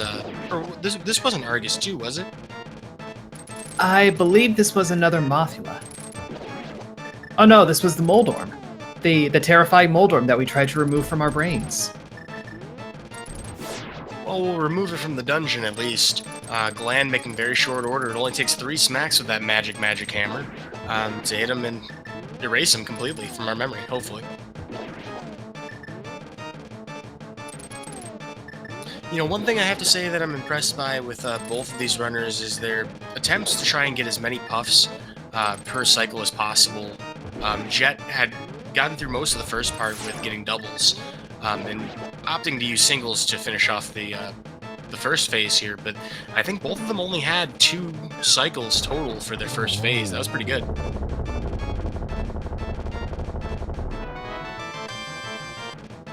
It looks like Glan is going to check Dark Death Mountain, which is a fair amount of item checks that we haven't seen.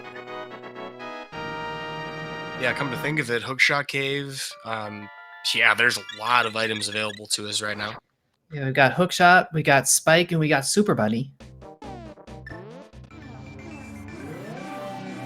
And if any of those have Bombos, that lets us into Mire.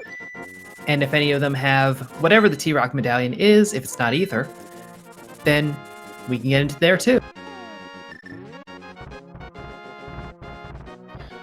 On top of that, of course, we do have boots locations available to us, and we have just about everything we need to access almost everything in the overworld.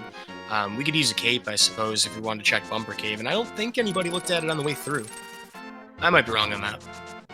I think Glan checked it. It wasn't anything of value. Red goo could be of value. Yeah, considering how many crazy things we may end up seeing in Turtle Rock and Ganon's Tower, if you're a fan of Randomizer, this might be part of the reason why. Of course, Glan will check to see what Turtle Rock is, and if it's completable, he may just do it instead of trying to find Bombos first. Bombos, of course, could actually be in Turtle Rock, but that would mean that it would have to be Ether to get in there. Otherwise, we're looking a little bit further to find medallions.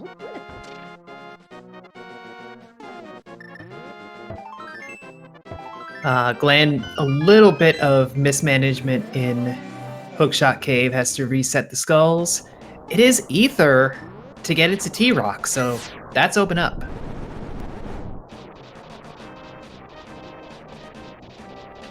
Well, fortune prevailing for Jet may have ended up being a very wise decision to go straight to Turtle Rock's entrance, as if we're looking side by side and only measuring by that, this does actually gives him a little bit of an advantage.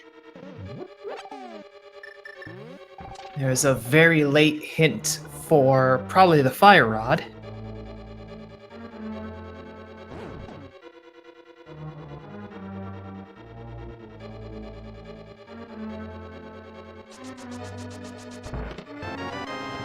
Yes, if Bombos is in GT, like we've been theorizing, then this race could come down to who decides to actually make that play first. Or if anyone decides to keep doing overworld checks in the hunt for it. Yeah, that's kind of the brutal thing about Randomizer, and of course in all dungeons, Seed. You know, you may just find that you have to choose between those two, and Ganon's Tower, for how many items there are in there, and how much you gotta find elsewhere, it would be very frustrating to have to make that commitment after climbing all of the gauntlet and finding it, say, in the Helmasaur room.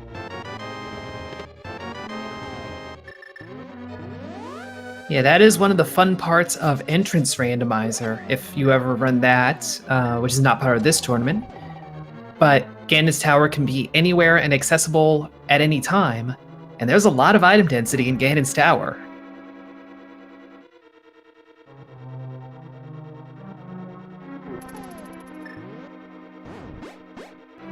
Jet having to watch out for the levitating chain chomps. I never thought that that would be the way the chain chomp would get you in this dungeon. With Blue Mail, thankfully, we can tank one hit.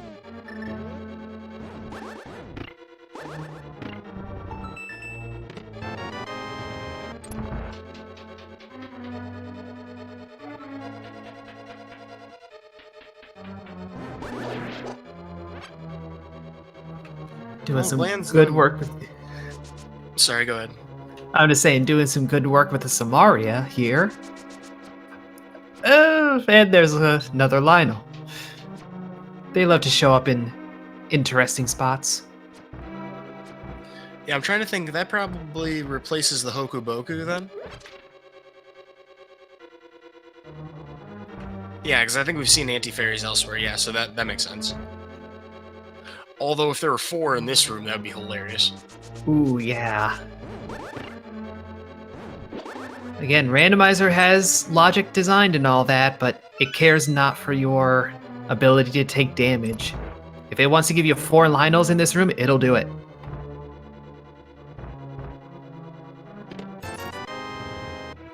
And of course, as a reminder to those of you who may have joined late, didn't catch us explaining Randomizer before, there are certain enemies that are compatible within a certain pool.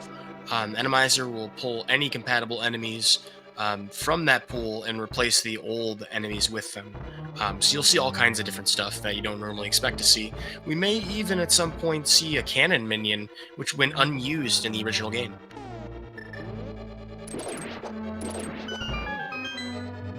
And again, that shuffle includes shuffling around the bosses, so we don't know that Trinex is at the end of this dungeon. Could be, but no guarantees. And that's kind of one of the funnier nuances of Randomizer for this particular dungeon. It's actually a pretty good bet to go through all of Turtle Rock without the Ice Rod, as you'd have pretty much like a 1 in 10 or 11 chance of actually having Trinex. Yeah, of course, in that case, though, if you take that gamble and it doesn't pay off, it is much more obnoxious. So it's a gamble that you weren't as sure you were taking.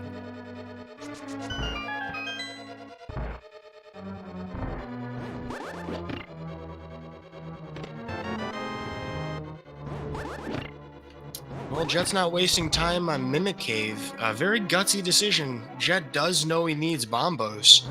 Glan not going to take any chances with that. However, if Bombos is, say, behind the boss or something of that order, Jet has a really great pace to be taking to be skipping these items. Yeah, and this is also the value in checking hint tiles, because we saw that Mimic Cave was not going to be useful. But if you don't check the tiles, you don't get that info.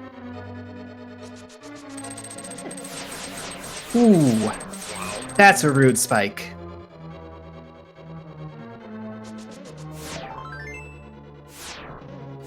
Very nicely done laser bridge skip so far. Jet making sure not to get hit by those lasers that normally do 4 hearts of damage on green mail. And has found the key. There is one more possible item here. And it's just a piece of heart.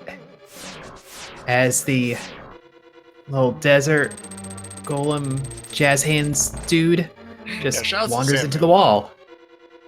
Yeah, he was all about, like, you know, playing the ultimate game of hide and seek, or like just trying to scare you in the last second. Like, he's the peekaboo champion of 2018. I mean, it's the end of the year. I can declare that, right?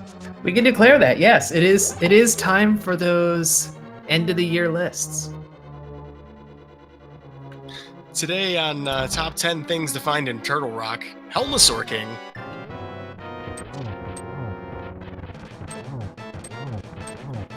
It's not really number 1, but it's definitely up there. Yeah, this is actually a much nicer room to fight him in than the vanilla room.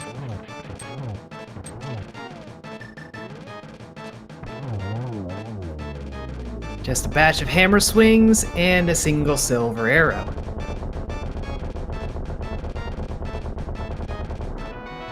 All that for bombs, not os. Yeah, unfortunately, the lack of vowel at the end of that really going to prove to be frustrating. Jet was really hoping to be able to just skip everything he could. He knows that Mimic, of course, as you mentioned through the hint, was meaningless, but will now check Hookshot Cave, I imagine. Yeah, but can now get into Ganon's tower, so we are going to do our little big key game. There are 22 chests in the basement of Ganon's tower. Jet has a fair chance of checking a number of them. One of them, though, does contain the big key. Now, I am referencing Jet, but it will be based on whoever goes into GT first, which, depending on Jet's routing, that could be Glan that goes in first. And of course, as you see everybody else in chat throwing their numbers in, feel free to throw your guesses into the chat, that 1 through 22. If you are a subscriber or supporter of Speed Gaming on any of the channels of 250 bits or more or a sub, you're eligible to be entered into a leaderboard, but we like to all play in. It's a big, fun group thing to do. Now, Hubfen, do you have a preferred number that you like to guess? Generally, no. I tend to go in around the 11 to 13 range and kind of guess arbitrarily. This seed feels like it might be single digits, maybe a 7 or an 8. I'm going to say 7. But I think the Bombos is going to be a good 19. Yeah, that may be the more relevant game that we play here. which location again its tower is likely? Because I mean, I can't think. Well, we do have a lot of overworld we could potentially find it in, but Jet will absolutely commit to doing this. Yeah, again, we know a unique item is in Ganon's tower. We don't know which one it is. Glan is going to commit to the overworld hunt. Oh boy, well, this could be make or break for either of them pretty quickly here. This divergence pretty much going to seal the deal, I think.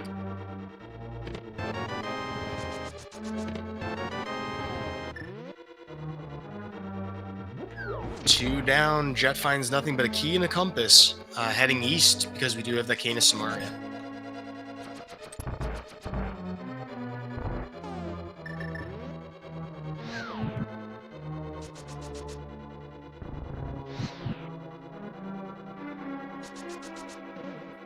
Yeah, it would be pretty brutal to find Bombos in the ultimate chest right after Moldorm 2.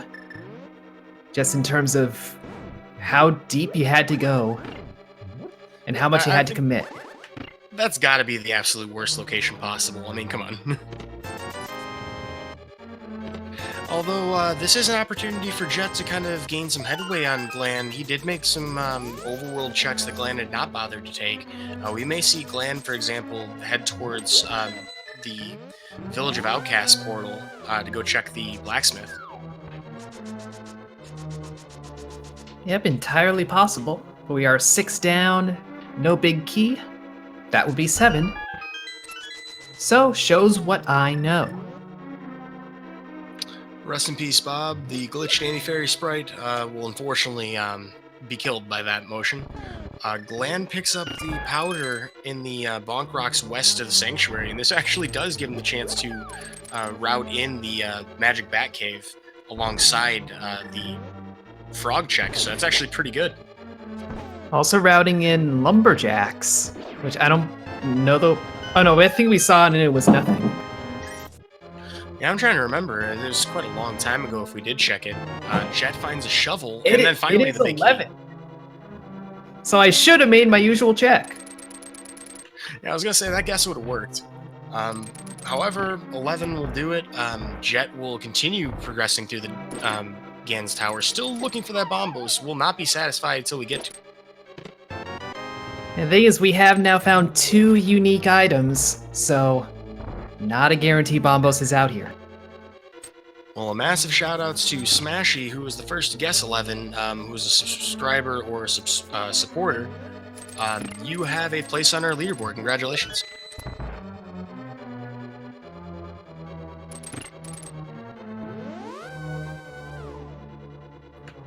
Glan moving on towards the portal we mentioned before. Jet will continue checking the rest of the Gan's Tower basement. 22 total item locations where this Bombos could be, and we're well on our way through most of them. We will have a boss that could potentially be optional for Glan if Bombos isn't here in the Ice Armos room. We'll find out shortly. It's also one of those rare times that our runners need to remember the big chest. When you're playing... There's Bombos! Forget the big chest. Who cares? Who needs it? Glan needs a pendant. Yeah, it's an absolutely massive find for Jet. Unfortunate realization for Glan, as the elusive Bombos medallion prevented us from getting that. Well, Jet's got go mode at 138 and change. Glan probably knows he's got his go mode up there at this point and will be quite a bit behind Jet at this point.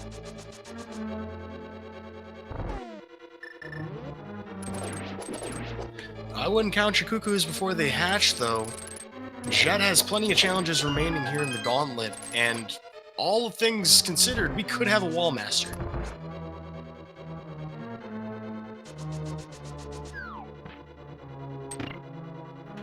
However, if you're looking for more randomizer, and who isn't, you know, there's a chance that this could go to game 3 the way things are looking. And of course, you want to catch all the randomizer that is out there. Your best bet is to follow the speed gaming channels, Speed Gaming and Speed Gaming 2 through 6, as well as ALTTP Randomizer and ALTTP Randomizer 2 through 4. Yep, and we also have multilingual channels, Spanish, French, and German, for various other speed gaming events in those languages. Yeah, speaking of which, we're always looking for more, so if any of you have the ability to speak one of those languages natively or, you know, to fluency, by all means, we're looking for more casters for that. Well, here goes Ganon's Tower for Glan. Jet has really marched his way through here pretty quickly, but some of these enemies are very difficult. These likes really proving to be difficult to hit with arrows.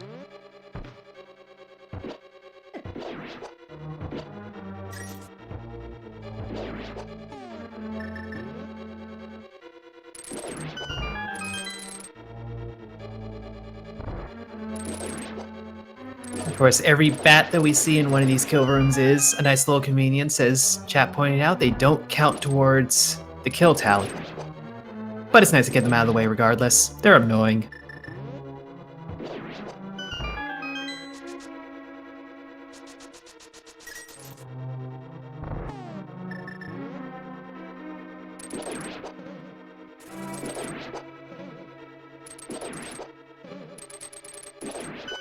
And Jet is about to uncover the Lamolus 2 boss room enemy. We haven't seen yet what this would be. Looks vanilla. Today will be.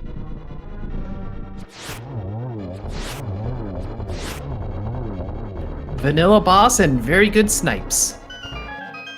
Yeah, nearly as good as that could possibly go.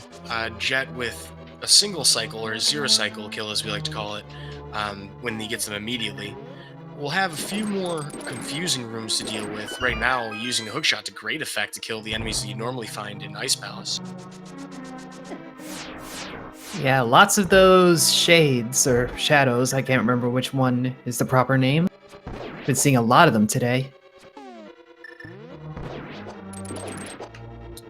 I suppose they're probably replacing those whiz robes, doing a great job with the hookshot and arrows.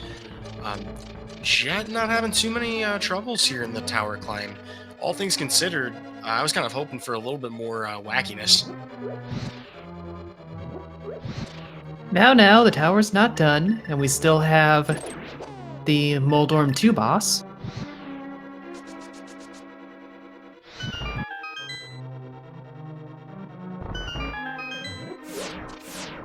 Good news for Glan finding that big key pretty quickly, and we'll continue going through the left side, which should bring him to Bombos even faster than Jet received it.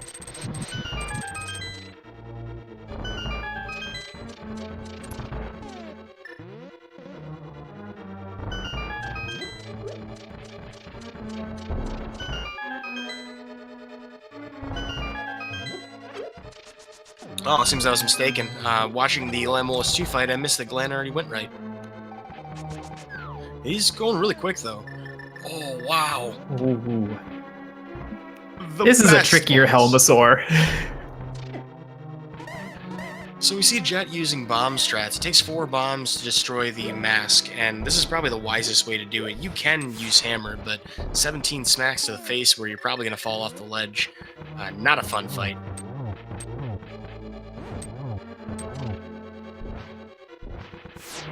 See an extra set of legs over on the side. Randomizer loves to cause little glitches. It's almost as if the game wasn't designed to do this. Oh, and I was mistaken again. It was 5 bombs to destroy Helmasaur's mask. My bad. Jet gets a little bomb rebate. Yep, those would typically be the bombs you receive from the uncle if you're using a randomized sword setting. Those were added into the pool. You normally don't find a 10 stack like that in a chest. Yep, those are used just for standard mode. If you don't have an Uncle Assured sword, it gives you some random weapon, and bombs can be one of them. Alright, time for one of the most difficult boss fights of Randomizer. And, I'm sorry, not Randomizer, Swordless. Yeah, but Jet nailed a triple and a double right out of the gate. Oh no, just 2 doubles. He may have actually hit him, but I think it was an overlapping shot, so it didn't count twice. Yeah. That's a fantastic fight.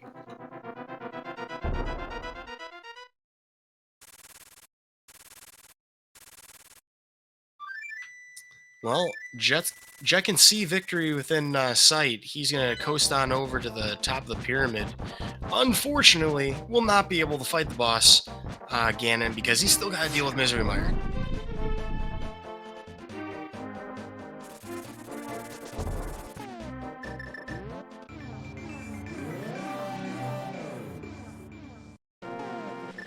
Well, the good news for Glan is that he will have the same RNG pattern for Aga 2, so if he fights as well as Jet082 did there, we'll have a chance to make the same double singles to wrap it up.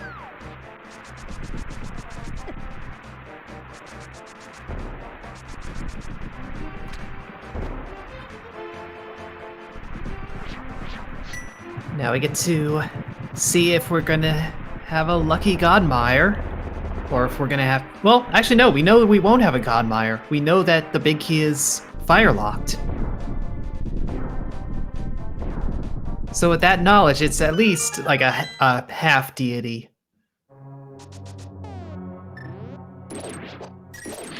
A demi-Godmire? A demi-Godmire. Alright, demi-Godmire. Oh, well, that is the nice thing, though, is you know where it is, at least. I mean, it takes a lot of the guesswork out, and this dungeon is notorious for making you do backtracking. And the fact that we don't need to really pick up anything but that big key to finish this off, you know, is great news and great knowledge to have going through. I'm trying to think, did either of them miss that hint? You know, I do not remember where we learned that from, so it is possible one of them missed it.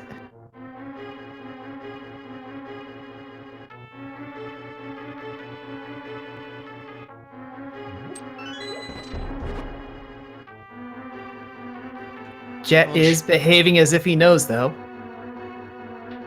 Yeah, so it seems pretty likely, and really nothing else to check as far as hints go, since we're pretty much done with the game, but there is one available to him coming up, and I don't think he's going to take the time to check it.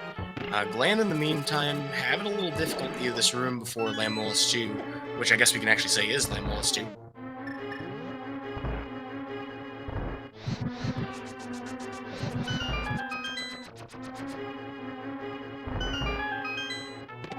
Yep, there's our half magic. So, yep, it's cutscene time.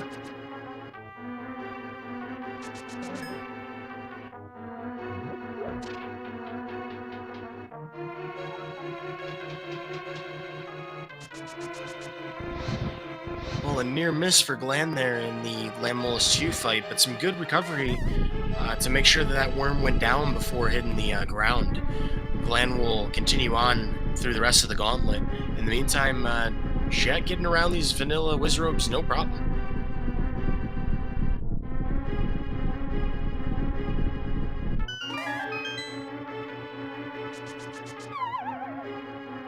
I guess the real question for Jet is, what are we going to find at the vanilla Vitreous fight?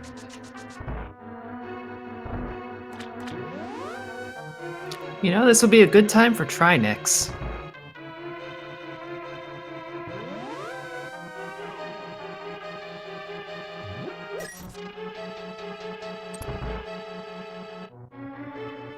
Yeah, after all, we haven't seen them all race. I really like Glan's use of the magic cape there to get through those Igors. Being able to do that room in a dash, saving a little bit of time over Jet's traversal. Yeah, normally that room is a pretty easy dash when you're not doing a swordless Randomizer. Throw either one of those in, and it starts to get a lot nastier.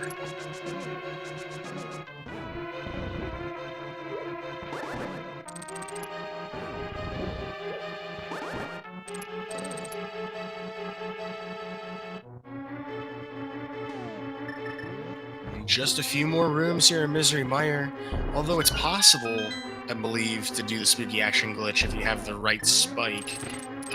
We're just gonna bomb the hole open and not worry about it. There's enough weird factors going on right now in this dungeon.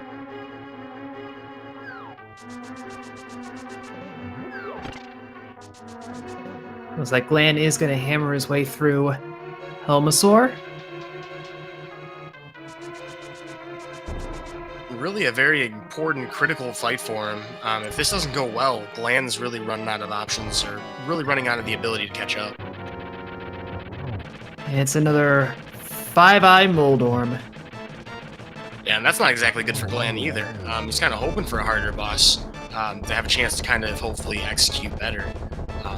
But will take down his Helmasaur King fight pretty effectively, considering it was a hammer, as Jet grabs his last remaining dungeon pendant. So that really looked like Moldorm just flopped into some toxic slime, got a mutation, and now we've got the mushroom that was growing off of his unfortunate body. This is all very disgusting. Well, now that we're out of that goopy situation, I just want to highlight something in chat. A very good pun. It appears that Jet is miles ahead of Glan, and you know what? I just gotta salute you guys. You guys are awesome. Well, we talked about before about how a sword this seed has is using the hammer to damage Ganon. This, of course, is not how the game handles in vanilla. It is effectively your master sword. In that sense, although it does the same damage as a tempered sword, so we probably compare it to that better. We'll still do everything the exact same as we did before, except this time around, because we do have the silver arrows, we don't have to worry about hitting some ridiculously tiny, like 2-frame window to do damage to him in the last phase. Yep, Glan on Aga 2 having a bit more trouble than Jet had. Which, I mean, is pretty fair. He did a really good job in that fight.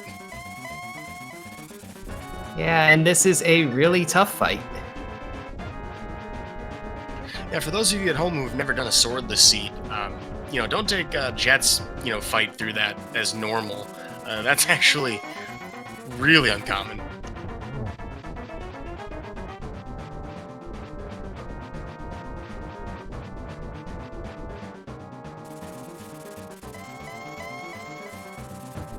Glan gets Agatu down and just has to make his way over to Mire.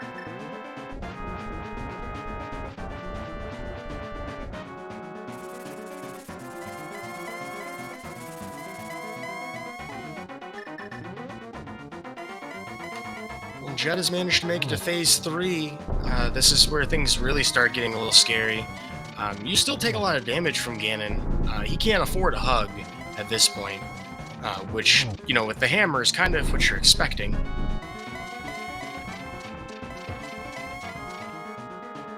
Yeah, our runners only ever found blue males, so they are still a bit risky. Things are looking good for Jet. We're going to attempt the torch glitch and make it, and he already hit 2 shots with his silvers. 2 more, and he wraps up game 2.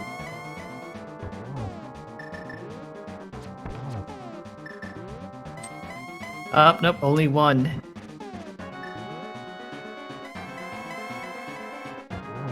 This should be a double. And there we have it.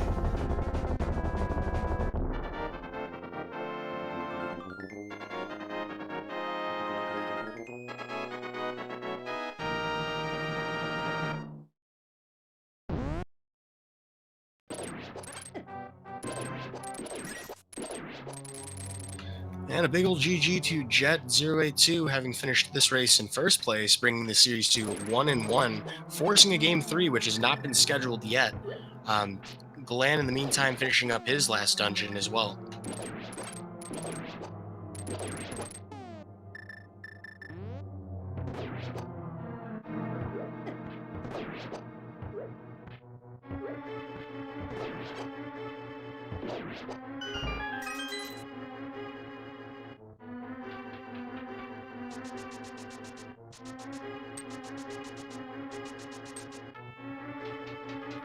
Yep, and we are going to give Jet a little moment to watch these slightly disturbing at times credits before we bring him in for a little post-run interview.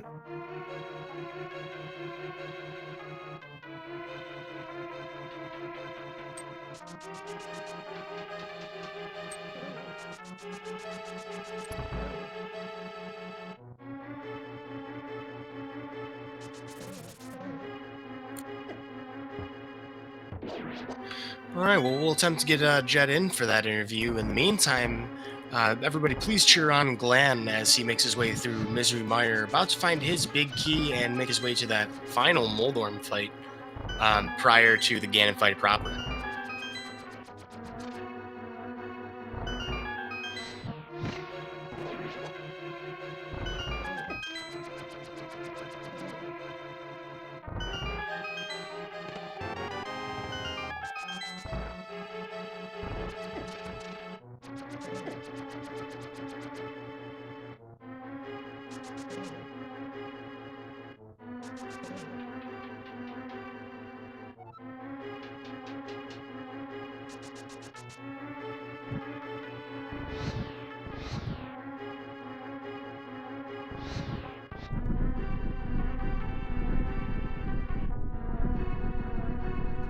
All right, looks like we have Jet waiting here in the room, and he's just been entered the channel. Congratulations, Jet082, and good job on forcing a game 3. Hey, yeah, GG. Man, that was a crazy seed. I skipped so much. I gotta ask, what are your thoughts on Randomizer and Swordless together? That's an interesting mix. Oh, man. I mean, Swordless by itself is already difficult, but at least you're familiar with the enemy placement, so you can sort of like get around it. You throw Randomizer into the mix, and then it's just like every room is a puzzle. You have to figure out what exactly you need to do just to survive. But, You know, a particular room comes to mind when you say that. How did you feel about Eastern Palace? oh my god! It starts with a roller pin, which does like 3 hearts of damage. And then, of course, there's the room that had, what, a Hinox, those, I forget what they are, the jumpy dudes. And it's just, yeah, that first room where the Igors start, that was the worst one in the dark. Yeah. Although, you did have a little bit better luck in that last room before the boss than Glan did. Glan actually took a death in that room.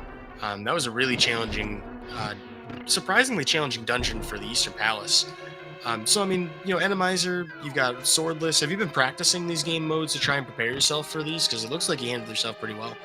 Yeah, I usually do a couple of practice matches beforehand. Just so it's fresh in my mind, the mode. Any tricks that might be required for it, that sort of thing. So, yeah, I do a bit of practice. My practices did not go well for this, by the way. I did a couple of them, and they were horrible. So I was hoping to avoid any mistakes I made that time. And here, it's just everything was sort of on my path, and I was very nervous about GT. We got that hint that there was a unique item there, but of course I got like blue boomerang, I got a shovel, and I'm like, shovel could be Bombos. Bombos might not even be here. Glam probably picked it up somewhere else in one of the many overworld spots that I skipped. So I was like nervous the whole time, and then I found Bombos. I'm like, yes, it feels pretty good. Go fast. And it was kind of interesting how that transpired. Glan ended up doing a lot of overworld checks prior boots, and you ended up doing a lot of them after getting the boots. And that influenced, to some extent, when and where you guys were checking things.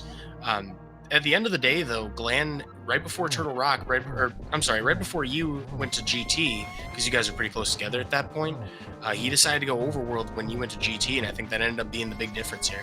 Right. I mean, he could have easily just stumbled upon it on one of those checks he did afterwards. So it could have played out completely differently. And that's what I was worried about the whole time going through the GT. My thought process, basically in the beginning of the game, because we were given a bunch of stuff, is just go do dungeons. Like, we were given so many things to just pump out the dungeons. So I did that. and I think I got a bulk of my items there. I mean, there was cane in the bomb hut in Kakariko, that sort of thing, but Yeah. for the most part, There were like 2 or 3 items of value in Swamp.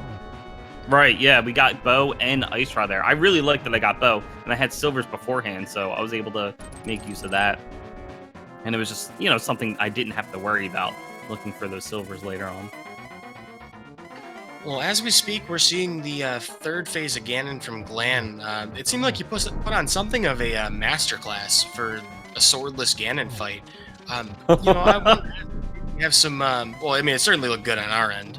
But do you have any advice that you might give to somebody who's never done a swordless Ganon fight? I mean, honestly, that was almost a disaster. But my advice to anyone for that mode is just take your time.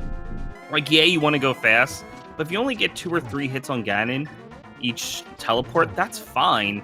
You're making progress, but if you walk up and hug him, it's gonna hurt. So just take your time, get a couple of hits.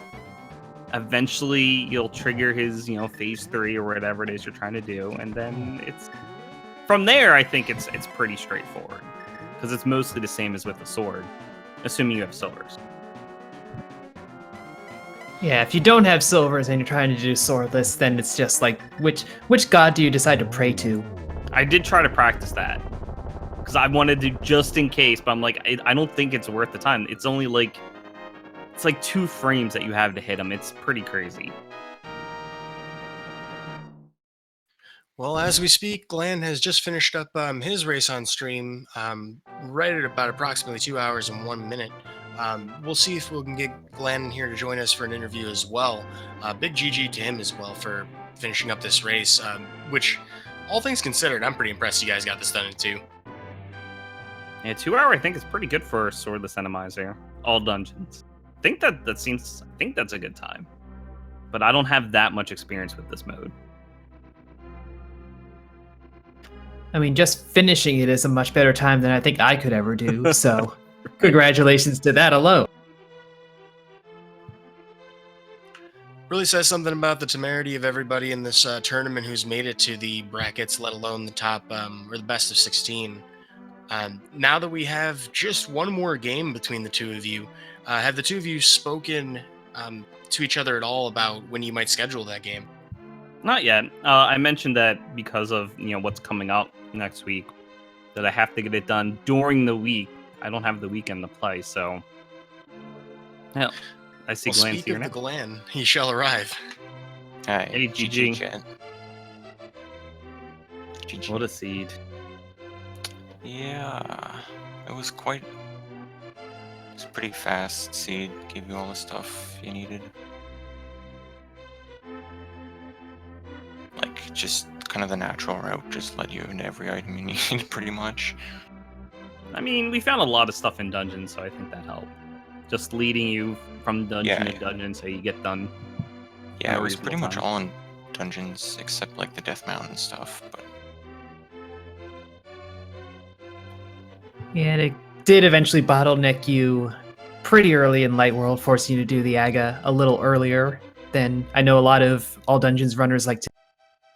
well, I mean, I'll do it at kind of interesting times in all dungeons. Because, like, you have to do it anyway, so, like, if say, you want to check, like, Pyramid Catfish, you could do AGA first, and then check those or something. Yeah. Like, all dungeons let you kind of route it in more. Yeah, I don't think it's not really that much of a time difference to save it. I mean, if it's key sanity and you have the keys, you can check the 2 items in there. Like you said, if it's just any other mode, checking Pyramid and Catfish, just to sort of avoid like running over there, because it is time consuming to go from, the warp by Link's house or over by Pod. Like, just being able to do it since you had to do it anyway. Yeah. So yeah, it's not too bad. And as soon as I picked up that lantern, I'm like, I probably should go do this, but I can also go do desert, so let me go do that instead. And I'm glad we found the items, because I was just able to do that later on when I happened to, have mirror and just could route it in with checkerboard. But Yeah, there were a lot of early items that were very convenient to find when you did. I mean, I'm just super happy we got hookshot early, That's my favorite. That is the best item in Swordless Randomizer, without question. Got our hammer Not early. even the hammer. Fire rod in sewers, which sort of surprised me. I almost thought about just going straight up AT. I'm like, let me just check the front of escape first, and I'm really glad I did. It would have been a very easy one to miss. That location being kind of an easy one to just kind of skip over. Yeah. Seeing as we didn't really need it for a whole lot. Yeah. We need to beat Skull Woods. Yeah, and in this seed, we definitely needed it for Ice Palace, but it would have been easy to hit those two bottlenecks and then just wander around trying to find it. Yeah. Mhm. Well, so I gotta ask you, Glenn, since I already asked Jet a few questions about his race, do you have a favorite and least favorite Randomizer placement today? They were all pretty good placements. No Vidi, no Trinex. I'm happy with that. I mean, I've certainly seen worse rooms than what we experienced. There was nothing Yeah. incredibly trolly. I didn't like that spike in the Ice Palace in the giant ice room. right in Yeah, that front of was the door. bad. I bailed on trying to go to Ice Tea and I just turned around. I literally could not get in the door. Probably the worst placement was the Eastern Dark Room. Yeah. Oh, Just go in immediately bodied by a spike roller. I tried to use Blue Cane. There's nothing you can do about that fight. You're just getting hit, and it's gonna deal 3 hearts of damage. Like, you're done. I mean, at least both of you had your lamp. If you didn't have the lamp, that might have been just like the most annoying, most frustrating room. If I recall, I think it was one of those jellyfish guys that had the key. So at least Yep. you can see them in the dark. Mhm. But you're also going to get bodied by the roller pin multiple times trying to, get that if we were in the dark. I also loved the full rooms of popos. Like in Egg Yeah. Tower, just the entire Yeah. floor was popos. The desert, where you're normally supposed to go popos, entirely popos. Even the Bimos are popos. There's some sort of convention for them. Well, there were Well, certainly it's- some difficult things to deal with instead. I mean, there was that anti-fairy in Skull Woods. Chat's asking us to ask about that. And of course, Jet, the Wallmaster in Aga Tower. I know I did. I don't want to talk about it. It's not even the Wallmaster so much as that mini Helma that I was trying to figure out how to get by. And then while I'm, trying to position myself, the Wallmaster comes out. I thought I was north enough that it wouldn't get me. Man. Wallmaster. One of the few times I can say that was not a 1.0 exclusive thing that happened there. Yeah, I mean, I'm sort of glad those things happened early on because they definitely sort of tilted me with the death in Eastern and the Aga Tower. I'm like, that cost me, a couple minutes. That put me behind. But it's also early on, so I have a chance to make up for it depending on my routing. So. Well, I think I've asked a little bit too much, kind of cutting off Hubfen here. Any questions Oh, you'd like no to worries. ask before we kind of tell the community a little bit more about what to expect coming forward? No, I think we can jump on to what Game 3 is going to look like. Yeah, so I don't believe either of you have scheduled Game 3. There's been some talk already in this interview about having to be during the week. As far as the remaining games on the schedule, since we're getting pretty close to the end of the tournament here, most of them have not been scheduled. Of course, you do have the GDQ events coming up the next week or so, but we do have one more game tomorrow at 4:30 p.m. Eastern Time between Thalane and Salty Fry, and all dungeons open swordless, Randomizer as well. Interestingly enough. Interestingly It's enough. a great mode. So if you'd I like to guess- talk about it. I guess we can ask you two if you've considered your vetoes, since the third round is randomly decided, but runners do get their choice to say, no way. Obviously, you don't have to reveal them to your opponents, but I assume that's something that you've each kind of thought about. All right, I'll whisper Yeah. at the chat. Okay, Glan, just no. Okay. I don't actually know what my veto is going to be right now. I I'll don't think mind. about it. Either way, definitely excited to see it. After this race, perhaps one of you may consider one of the settings from today. Vetoing it? Oh, I like Gotta, this. gotta embrace it. Well, there you have it, chat. You're not the only fans of this game mode. I'm happy to hear that after all of the frustrating things that I would have definitely thrown my controller at today. Yeah, Swordless Randomizer has that effect. I can definitely vouch for that in my practice seeds. It's frustrating. Looking forward from here, this game 3 will of course decide between Glan and Jet who advances forward. We do have that game tomorrow that we mentioned, Thalane and Salty Fry. If Thalane wins that, he will be moving on to face the victor of this best of 3. Otherwise, we're looking at a game 3 for them, and Salty Fry may end up coming out ahead on that. We are looking at a bit of a break due to that GDQ coming up. So if you're looking for more randomizer action, your best bet in the meantime is probably going to be dailies. I believe those are still going to be running. Yeah, that's my understanding as well. Cool. So there'll be plenty more randomizer action. Of course, there was a festive seed today, I believe, that already took place, and there will be another one at 9 p.m., if I recall correctly. However, if you are still tuned in with us, thank you, by the way, for tuning in today. We should show these runners some love. Give them a follow here on Twitch, Glan and Jet082. We'll post the links in chat in just a moment. Also, a big shout out to Radaro, our tracker today, who kept track of a million things. I'd also like to thank Hubfen, Radio Hubfen, for joining me on the co-coms. Yeah, thank you for joining me. And again, thank you to Glan and Jet for a very exciting and interesting race. So if you guys are curious where the red tunic is, you should stay tuned. Ooh. Actually, you're actually probably going to see it like as I'm speaking now, given the delay. But thank you guys for commentating, restreaming, and of course the tracker. Yep, and thank all of you in chat for watching. With that, we're about wrapped up here. I do want to extend an invitation to Glenn to, if you have any last things you'd like to say to the audience or your fans out there, the floor is yours. I just wanted to point out that what happened was because I mismarked my tracker. I thought ice was a pendant, and I thought I had 3 pendants. We totally didn't see that. I don't know what you're talking about. We're just going to forget that ever happened. Actually, it's kind of funny. Jet almost did the exact same thing, but ended up checking the tablet first. Or I'm sorry, the pedestal first with the book. Yeah, I wanted to make sure it wasn't actually required. And I didn't actually know which dungeons were pendants until after... I think I checked it before ice, because I'm like, there's a chance that that unique item that the hint was talking about was Bombo. So I'm like, let me see if Meyer is our pendant. Okay, it is. So I'm just going to assume maybe it's in GT.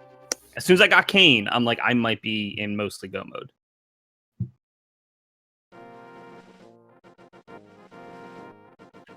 Well, thankfully, the pedestal was not a deciding factor. It was more of a comedic factor. And, you know, you never know. It could be the next race. After all, the race tomorrow is another all-dungeon seed under the same conditions. Maybe if you were hoping for it vicariously today, you'll see it tomorrow. That being said, I've been Udaimonistic, joined today by Radio Hubfen. Folks, it's been a pleasure to commentate for you, and we're looking forward to seeing you next time. Yep, see y'all on the next race.